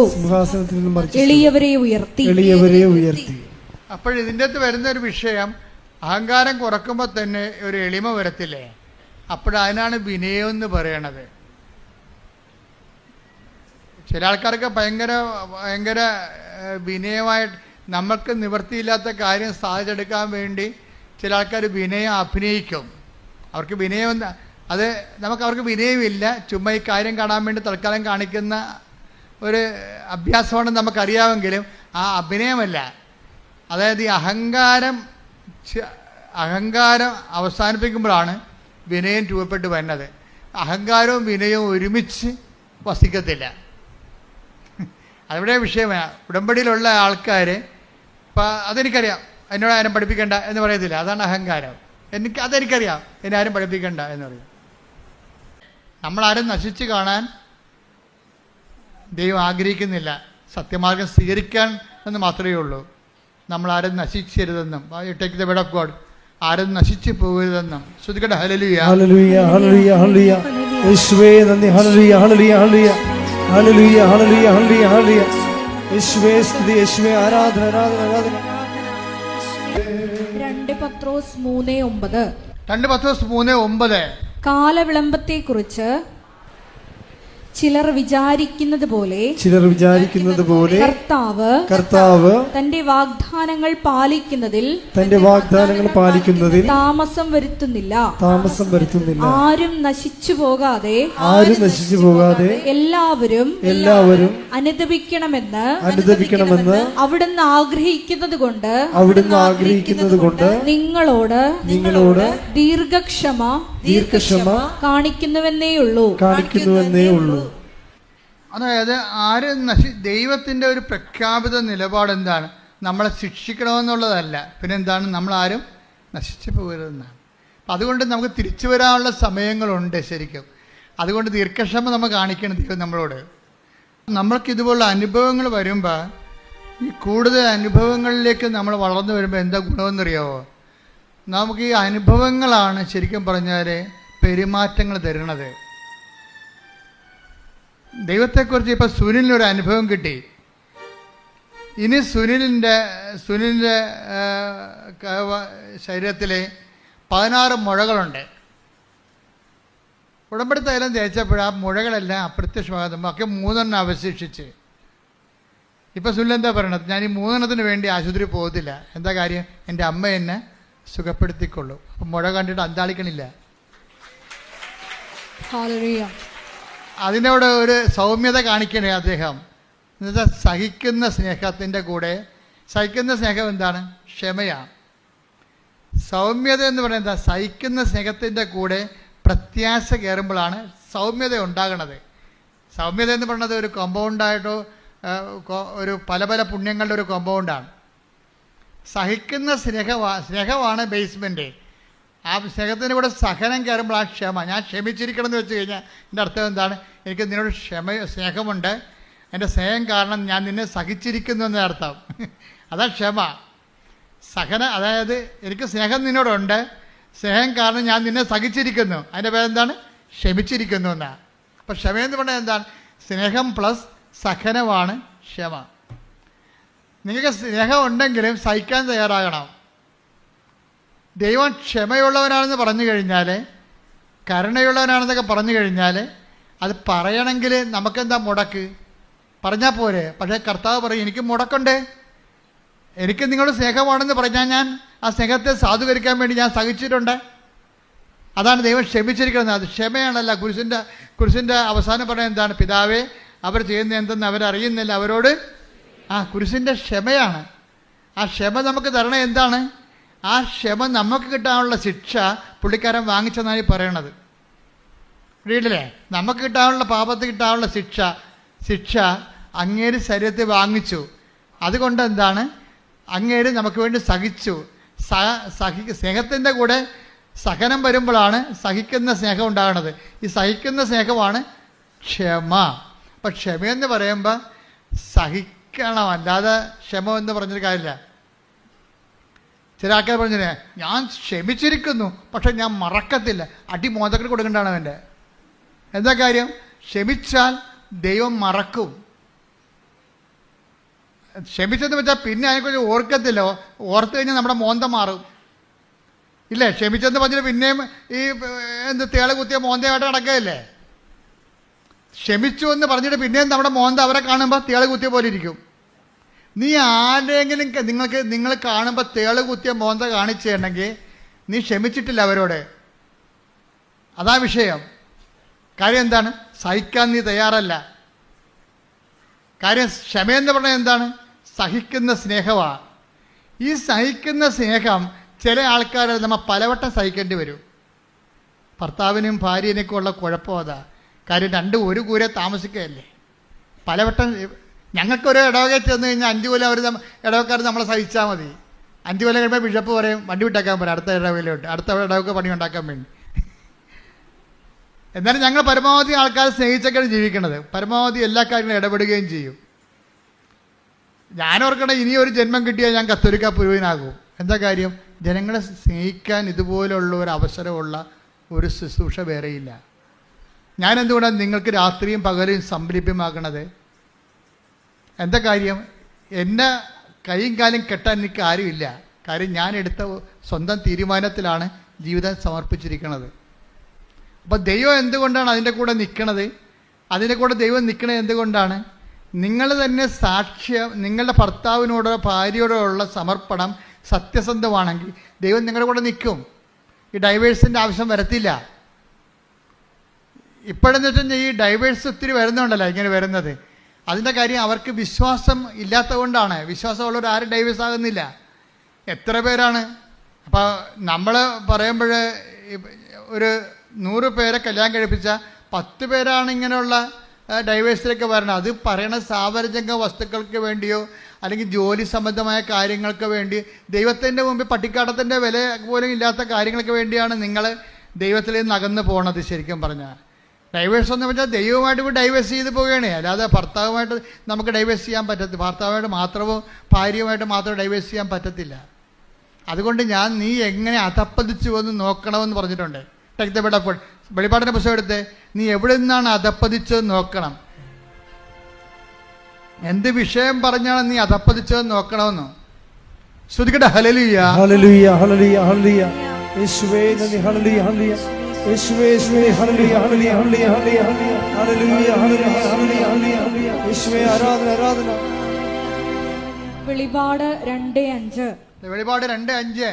അതിനാൽ നീ ഏതവസ്ഥയിൽ നിന്നാണ് അധപ്പതിച്ചതെന്ന് ചിന്തിക്കുക. അനുതപിച്ച് ആദ്യത്തെ പ്രവർത്തികൾ ചെയ്യുക. അല്ലെങ്കിൽ ഞാൻ നിന്റെ അടുത്ത് വരികയും നിന്റെ ദീപപീഠം അതിന്റെ സ്ഥലത്ത് നിന്ന് നീക്കിക്കളയുകയും ചെയ്യും. ദീപപീഠം എന്ന് പറഞ്ഞാൽ എന്താണ്? ജ്ഞാനസ്ഥാന അവസരത്തിൽ നമുക്ക് തരുന്ന വെളിച്ചമാണ് വിശ്വാസം. അതുകൊണ്ടല്ല മരിക്കാൻ നേരത്തെ അച്ഛന്മാർ വന്നിട്ട് തലക്കിപ്പോൾ അത് വെളിച്ചം കത്തിച്ച് വെക്കണത്. എന്താ പറയണത്? എന്നിട്ട് എന്താ പറയണത്? ജ്ഞാനസ്ഥാനത്തിൽ കൊടുക്കുമ്പോൾ ഈ ദീപം കൊടുക്കുമ്പോൾ എന്താ കൊടുക്കണത്?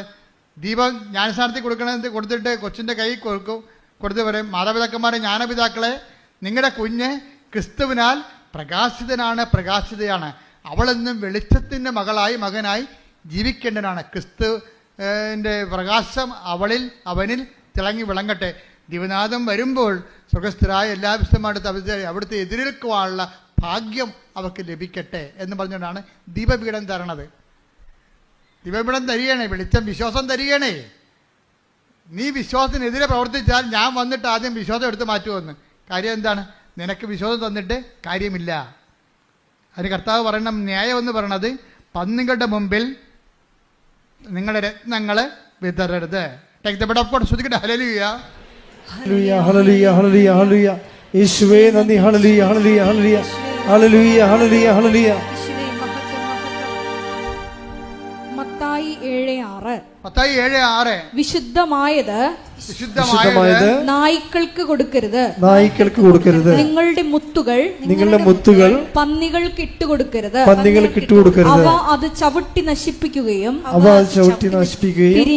തിരിഞ്ഞ് നിങ്ങളെ ആക്രമിക്കുകയും ചെയ്തേക്കാം.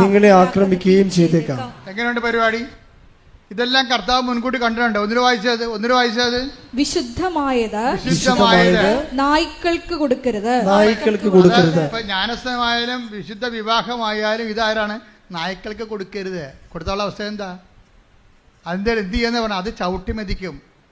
കാര്യം അമ്മ പറയണത്, അമ്മായിമ്മ പറഞ്ഞാൽ കേട്ടിട്ട് കൂദാശയെ ചവിട്ടി മെതിക്കും. അതാ വിഷയം. ചിലപ്പോൾ കാശിൻ്റെ പ്രശ്നമാകാം, ചിലപ്പോൾ ജോലി പ്രശ്നമാകാം. അപ്പം ചില ആൾക്കാർ കല്യാണം കഴിക്കുന്നത് വിശുദ്ധമായി ഒന്നിച്ച് ജീവിക്കാനല്ല, അമേരിക്ക PR കിട്ടാനാണ്. അതിൽ ദൈവം കഴിച്ച് ട്രംപ് വന്നിട്ടുണ്ട്, എല്ലാത്തിനും പണിയായിട്ടുണ്ട്. അത് ഞാൻ ഗുണമായിട്ട് പറയുകയല്ല, പക്ഷേ ആൾക്കാരെല്ലാം പിരിഞ്ഞു നിൽക്കുന്നതിൻ്റെ പിന്നിലുള്ള എല്ലാം. ഇപ്പം ഇന്നലെ ഒരു കേസുണ്ടായി ഇവിടെ. അവർക്ക് ഇറ്റലി പോകണം. ഇറ്റലി പോകുമ്പോൾ ഒരു സ്പോർട്സ് താരമാണ്, അടിപൊളി സാക്ഷ്യം, നിന്ന് കത്തി പറയും. അവിടെ പേര് ജിൻസി എന്നാണ്. ജിൻസിയുടെ സാക്ഷ്യം ഇതാണ്: ജിൻസിയുടെ ഭർത്താവ് മസ്കറ്റിൽ എവിടെയാണ്, ഭാര്യ ഇറ്റലിയിൽ. അപ്പോൾ ഇറ്റലി പോകണം അവൾക്ക്. ഇറ്റലി പോകേണ്ടി വന്നപ്പോൾ ഇറ്റലിക്കാരും യൂറോപ്പിലൊക്കെ നിയമമുണ്ട്. എന്താ കാര്യം? നിങ്ങളുടെ മാരിറ്റൽ സ്റ്റാറ്റസ് കാണിക്കണം. മാരിറ്റൽ സ്റ്റാറ്റസ് കാണിക്കുമ്പോൾ അവർ അവിടെ ഉണ്ടെങ്കിൽ, ഈ ഭർത്താവിനെ കൂടി ഇറ്റലി കൊണ്ടുപോകാൻ വേണ്ടിയാണ് ഇവരിപ്പോൾ ഇറ്റലി പോണത്. പക്ഷെ അങ്ങനെ ഒരാളെ കൊണ്ടുവരാൻ സാധ്യത ഉണ്ടെങ്കിൽ അവർ വിസ തരത്തില്ല. അപ്പോൾ ഏജൻസി പറഞ്ഞത് എന്താണെന്ന് അറിയാമോ? ഏജൻസി പറഞ്ഞത് നിങ്ങൾ ഡൈവേഴ്സ് ആണെന്നൊരു രേഖ ഉണ്ടാക്കാൻ പറഞ്ഞു. അപ്പം കുറേ പേപ്പട്ടികൾ, ഞാൻ പറഞ്ഞില്ലേ, നിങ്ങളുടെ മുത്തുകൾ പന്നികളുടെ മുമ്പിൽ വിതറെന്ന് കർത്താവ് പറഞ്ഞില്ലേ. അപ്പോൾ നിങ്ങളോർക്കും ജോസഫച്ച എന്തിനാ ഇങ്ങനെയൊക്കെ മോശം വാക്ക് ഉപയോഗിക്കണത്? ജോസഫച്ച ഉപയോഗിച്ചത് അങ്ങനെ ഉപയോഗിച്ച കാര്യമാണ്. നിങ്ങളുടെ മുത്തുകൾ പന്നികളുടെ മുമ്പിൽ വിതറരുത്. എന്താ കാര്യം? കൂദാശ എന്തുമാത്രം ബലമായിട്ടാണ് ദൈവം കാണുന്നത്, ദൈവാനുഗ്രഹത്തെ. അത് അർഹതയില്ലാത്ത ആൾക്കാർ കൊടുത്തു കഴിഞ്ഞാൽ അവർ ഏജൻസി പറയുമ്പോൾ ഡൈവേഴ്സ് ആകും. ദൈവം യോജിപ്പിച്ചത് ഏജൻസി വേർപെടുത്തി. എങ്ങനെയുണ്ട് പരിപാടി? പക്ഷേ ജിൻസി ഇത്തിരി കൂടിയ ക്രിസ്ത്യാനിയാണ്. ജിൻസി പറയണ ആ അഭ്യാസം നടക്കത്തില്ലെന്ന് പറയും. ഞാൻ ആൾത്താരെ നിന്നുകൊണ്ട് കർത്താവിൻ്റെ നാമത്തിൽ എൻ്റെ ജീവിത ഉടയോനെ പിടിച്ചതാണ്, കർത്താവിൻ്റെ കരം പിടിച്ച്. ഞാൻ ചെയ്യത്തില്ലെന്ന് പറയും. അപ്പം ഞാൻ അപ്പോൾ പറഞ്ഞു എന്നാൽ നടക്കത്തില്ലെന്ന് പറയും. കാര്യം പല ആൾക്കാരും ഇനി പാസ്പോർട്ടിൽ തിരുത്തണം, ഞാൻ ഡൈവേഴ്സ്ഡ് ആണെന്ന്. ഡൈവേഴ്സ് ചെയ്ത് കഴിഞ്ഞാൽ പിന്നെ എന്ത് ചെയ്യും? ഡൈവേഴ്സ്ഡ് ആണെന്ന് പാസ്പോർട്ട് രേഖ വേണം. എല്ലാ രേഖകളും ഡൈവേഴ്സ് ഒന്ന് വേണം. അതോടുകൂടി ജീൻസ് റെഡിയല്ല, ഇത് ചെയ്യാൻ റെഡിയല്ല. കാര്യം അവൾ പറയുന്ന ന്യായം, ഞാൻ അൾത്താറിൽ ദിവ്യകുർബാനയുടെ മുമ്പിൽ നിന്നുകൊണ്ട് കർത്താവിൻ്റെ നാമത്തിലാണ് ഞാൻ കരം പിടിച്ചിരിക്കുന്നത്. അത് ജീവിതം പോയാലും ശരി കർത്താവിനോട് പാലിച്ച ഉടമ്പടി ഞാൻ പാലിക്കും. എന്നിട്ട് ഞാൻ മാതാവിനോട് പറഞ്ഞു, അമ്മേ ജീവിക്കണമല്ല അമ്മ എന്ന് പറഞ്ഞു. വിശ്വസിക്കുകയും ചെയ്യണം, എനിക്ക് ജീവിക്കുകയും ചെയ്യണം. അതാണ് വർത്തമാനം. കേട്ടില്ലേ? അമ്മ പറഞ്ഞനുസരിച്ച് ഞാൻ അത് വഴിപ്പെട്ടിട്ടില്ല. ആ പ്രലോഭനത്തിൽ ഞാൻ വീണില്ല. പക്ഷേ എനിക്ക് ജീവിക്കണ്ടേ, എൻ്റെ ഭർത്താവിന് ജീവിക്കണ്ടേ, ഞാനും മക്കളും ഒരുമിച്ച് ജീവിക്കണ്ടേ, കുഞ്ഞുങ്ങളെ പഠിക്കണ്ടേ, വിശ്വാസത്തിൽ കുഞ്ഞുങ്ങൾ ഞങ്ങളുടെ കൂടെ ഉണ്ടായാലല്ലേ അവരെ വിശ്വാസം വളർത്താൻ പറ്റത്തുള്ളൂ എന്ന് പറഞ്ഞോളൂ. ഇവളിങ്ങനെ ചുമ്മാ മൊബൈൽ തോണ്ടിക്കൊണ്ടിരിക്കുന്ന സമയത്ത് പെട്ടെന്ന് ജർമ്മനിയിൽ ഒരു കോൾ ഫോർ കണ്ടപ്പോൾ ഇവളുടെ ബയോഡേറ്റ അടിച്ചു കൊടുത്ത് ഉടനെ ജർമ്മനിക്കാർ ഇവരെ വിളിച്ച് 10 മിനിറ്റിനുള്ളിൽ ഓൺലൈൻ ഇൻ്റർവ്യൂ നടന്ന് യുവർ അപ്പോയിൻറ്റഡ് എന്ന്. അപ്പൊ ദൈവത്തിന്റെ രീതി കണ്ടാൽ ദൈവം നമ്മുടെ കൂടെ നിൽക്കും. ഭർത്താവും ഭാര്യയും ജർമ്മനിക്ക് പോവുകയാണ് മക്കളെയും കൊണ്ട്. അതെന്താ കാര്യം? അവൾക്ക് അഭിമാനിക്കാൻ ജീവിതകാലം മുഴുവൻ അവളുടെ പേര് ഈ അൾത്താരെ പറയേണ്ടി വന്നത് അവളുടെ വിശ്വാസ സാക്ഷ്യമാണ്. ഇതാണ് സാക്ഷ്യം എന്ന് പറയണത്. സാക്ഷ്യം എന്ന് പറഞ്ഞാൽ വിശ്വാസം എന്തിനുള്ളതാണ്? സാക്ഷ്യമായി ജീവിക്കാനുള്ളതാണ്. പ്രാർത്ഥിക്കുക, കർത്താവേ എന്റെ വിശ്വാസത്തില് സാക്ഷ്യമായി ജീവിക്കുവാൻ എന്നെ സഹായിക്കണമേ. ഹല്ലേലൂയ.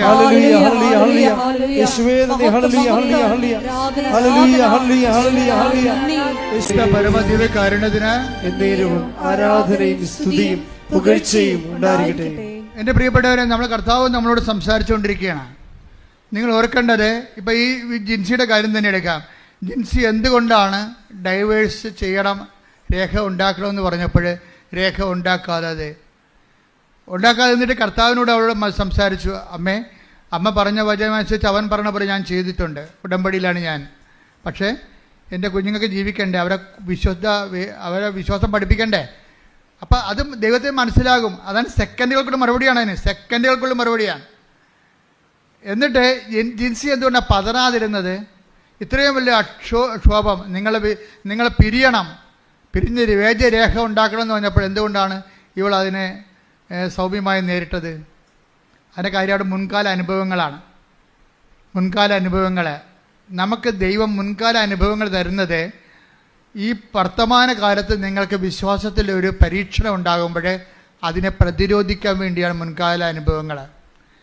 അതായത് എപ്പോഴും നിങ്ങൾ ചെയ്യണം, എന്തെങ്കിലും ഒരു പ്രശ്നം ഉണ്ടാകുമ്പോൾ കർത്താവ് ചോദിക്കും, നിങ്ങൾ എന്തിനാണ് അപ്പം ഇല്ലാത്തതിനെക്കുറിച്ച് ഉത്കണ്ഠപ്പെടുന്നത്?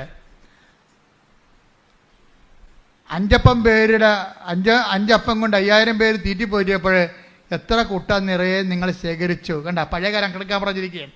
ശ്രുതിക്കട്ടെ ഹല്ലേലൂയ. Take the bed of God. ശ്രുതിക്കട്ടെ ഹല്ലേലൂയ. ഹല്ലേലൂയ ഹല്ലേലൂയ ഹല്ലേലൂയ ഹല്ലേലൂയ. യേശുവേ നന്ദി, യേശുവേ സ്തുതി. ഹല്ലേലൂയ ഹല്ലേലൂയ ഹല്ലേലൂയ ഹല്ലേലൂയ ഹല്ലേലൂയ. മർക്കോസ് 8:17. മർക്കോസ് 8:17. ഇത് മനസ്സിലാക്കിയ യേശു അവരോട് പറഞ്ഞു. ഇത് മനസ്സിലാക്കിയ യേശു അവരോട് പറഞ്ഞു, നിങ്ങൾ അപ്പമില്ലാത്തതിനെ കുറിച്ച് എന്തിന് തർക്കിക്കുന്നു? നിങ്ങൾ അപ്പമില്ലാത്തതിനെ കുറിച്ച് എന്തിന് തർക്കിക്കുന്നു? ജോലി ഇല്ലാത്തതിനെ കുറിച്ച് അങ്ങോട്ടും ഇങ്ങോട്ടും എന്തിനാ തർക്കിക്കണത്? അല്ലേ? അപ്പൊ ഇങ്ങനെ ഓരോ വിഷയം ഇല്ലാത്തതിനെ കുറിച്ച് എന്തിന് തർക്കിക്കുന്നു?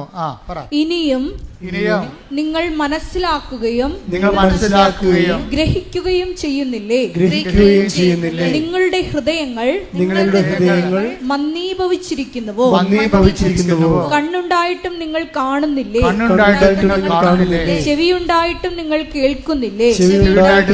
നിങ്ങൾ ഓർമ്മിക്കുന്നില്ലേ? 5 അപ്പം ഞാൻ 5000 പേർക്കായി ഭാഗിച്ചപ്പോൾ ശേഷിച്ച കഷണങ്ങൾ നിങ്ങൾ എത്ര കുട്ട നിറച്ചെടുത്തു? 12 എന്ന് അവർ മറുപടി പറഞ്ഞു. 7 അപ്പം 4000 പേർക്ക് വീതിച്ചപ്പോൾ മിച്ചം വന്ന കഷണങ്ങൾ നിങ്ങൾ എത്ര കുട്ട എടുത്തു? 7 എന്നവർ മറുപടി പറഞ്ഞു. അവൻ ചോദിച്ചു, എന്നിട്ടും നിങ്ങൾ ഗ്രഹിക്കുന്നില്ലേ? അതായത് ഒരു വിഷയം ഉണ്ടാകുമ്പോൾ പഴയ അനുഭവങ്ങളുടെ ഫയലെടുക്കണമെന്ന് ഈശോ പറയണത്. നിങ്ങൾ ഇതിനേക്കാൾ ഇന്നലെ ഒരു ദിവസം ഒരു മജിസ്ട്രേറ്റ് എന്നെ വിളിച്ചു. അവർ ഡെലിവറി കഴിഞ്ഞിട്ട് എന്നെ വിളിച്ചതാണ്. വിളിച്ചു കഴിഞ്ഞപ്പോൾ കുറച്ച് വിഷമങ്ങളൊക്കെ എന്നോട് പറഞ്ഞു.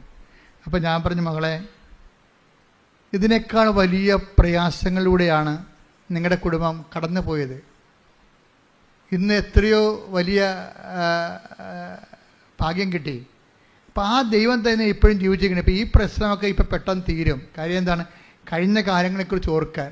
ഉടനെ എൻ്റെ വാട്സപ്പിൽ അവരിങ്ങനെ കുറേ കർത്താവിനെ സ്തുതിച്ചുകൊണ്ട് കുറേ വചനങ്ങളുടെ പ്രാർത്ഥന കിട്ടും. എന്താ കാര്യം? ഞാൻ പറഞ്ഞ സത്യമാണ്. അവർക്ക് എന്ത് കിട്ടി? പ്രത്യാശ കിട്ടി. കഴിഞ്ഞ കാലങ്ങളിൽ അവരെ സഹായിച്ച കർത്താവ് തന്നെയാണ് ഇന്നും ജീവിച്ചിരിക്കുന്നത്. അത്രയും പ്രശ്നങ്ങൾ ഇന്നില്ല. ഇപ്പം ഇന്നുണ്ടായിരുന്ന പ്രശ്നങ്ങൾ കഴിഞ്ഞ കാലങ്ങളിൽ എന്നെ സഹായിച്ച കർത്താവ് ഇന്ന് എന്നെ സഹായിക്കും എന്നുള്ള ബോധ്യം കിട്ടി. കൈയടിക്കട്ടെ, ശ്രുതിക്കട്ടെ.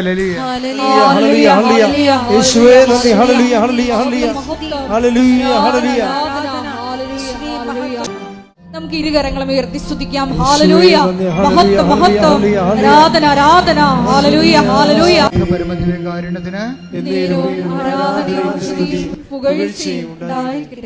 കണ്ണുകളടച്ച് കൈകൾ കൂപ്പി, കൈകൾ നെഞ്ചോട് വെച്ചുകൊണ്ട് കർത്താവിൻ്റെ തിരുസന്നിധിയിൽ നമ്മൾക്കായിരിക്കാം. കർത്താവേ, നിന്റെ വിശുദ്ധ പൗരോഹിത്യത്തെ മഹത്വപ്പെടുത്തണമെന്ന് പ്രാർത്ഥിക്കുന്നു. ശ്രദ്ധിക്കട്ടെ. ഹല്ലേലൂയ, ഹല്ലേലൂയ, ഹല്ലേലൂയ, ഹല്ലേലൂയ. മഹത്വം, മഹത്വം, ആരാധന, ആരാധന. കർത്താവേ, അന്ധന് കാഴ്ച നൽകിയവനെ,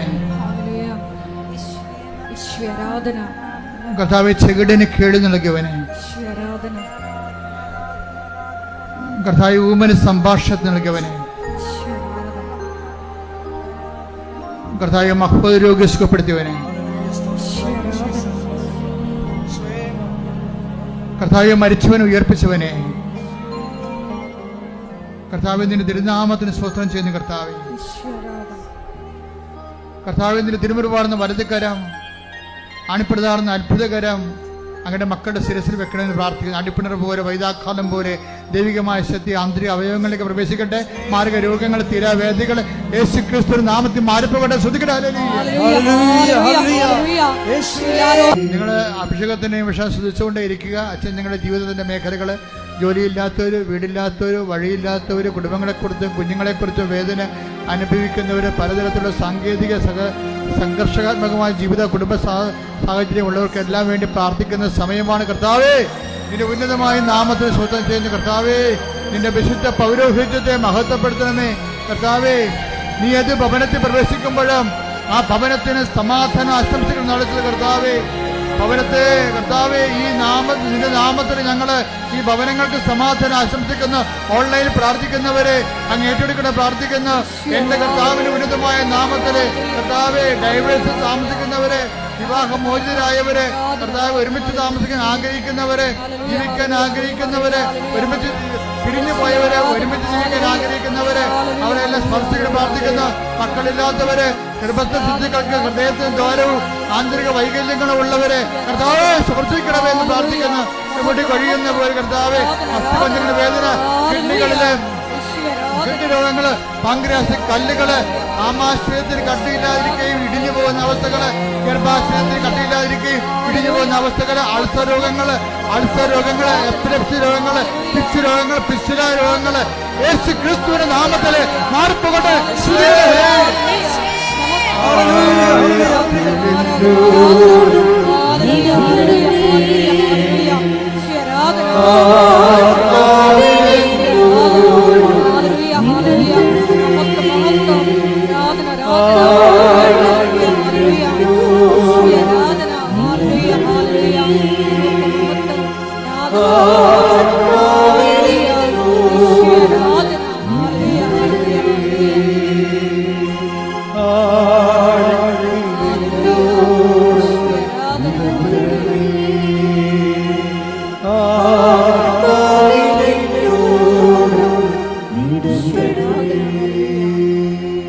സ്ഥലസംബന്ധമായ വിഷയങ്ങള്, ഭവന സംബന്ധമായ വിഷയങ്ങള്, ജോലി സംബന്ധമായ വിഷയങ്ങള്, വിദ്യാഭ്യാസ സംബന്ധമായ വിഷയങ്ങള് എല്ലാം ചേർത്ത് മാതാവിൻ്റെ തിരുസന്നിധിയിൽ അമ്മയുടെ മാധ്യസ്ഥ പ്രാർത്ഥിക്കുന്ന സമയമാണ്. കർത്താവെ, സ്ഥലങ്ങൾ കൊടുക്കാനുള്ളവർ, വിൽക്കാനുള്ളവർ, ജപ്തി നടപടി നേരിടുന്നവർ, സ്ഥലം പാകോടമ്പടി ചെയ്ത് കിട്ടാത്തവരെല്ലാവരെയും ഈ നിമിഷം പരിശുദ്ധമായ ദൈവമാതാവും മാധ്യസ്ഥ ഈശോയ്ക്ക് സമർപ്പിക്കുന്നു.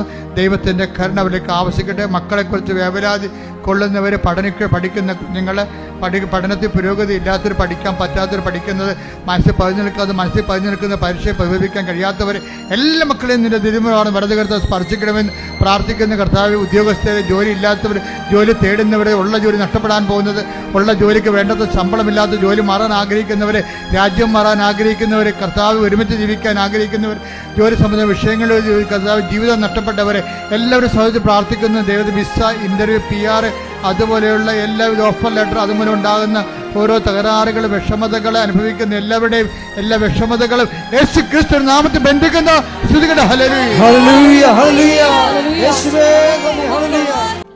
സുവിശേഷ കൈമാറ്റത്തിനുള്ള അധിക കൃപ, മറ്റുള്ളവരുടെ മുമ്പിൽ ഈശോയെ നിന്നെ ഏറ്റുപറയുവാനുള്ള കൃപ ഞങ്ങൾക്ക് നൽകണമേ എന്ന് പ്രാർത്ഥിച്ചുകൊണ്ട് ശിരസ് നമിച്ച് നമുക്ക് ദിവ്യകാരുണ്യനാഥന്റെ ആശീർവാദം അതീവ സ്നേഹത്തോടെ സ്വീകരിക്കാം. പരിശുദ്ധ പരമമാ ദിവ്യകാരുണ്യമേ, എന്നുമെന്നും അങ്ങേക്കാരാധന. പരിശുദ്ധ പരമമാ ദിവ്യകാരുണ്യമേ,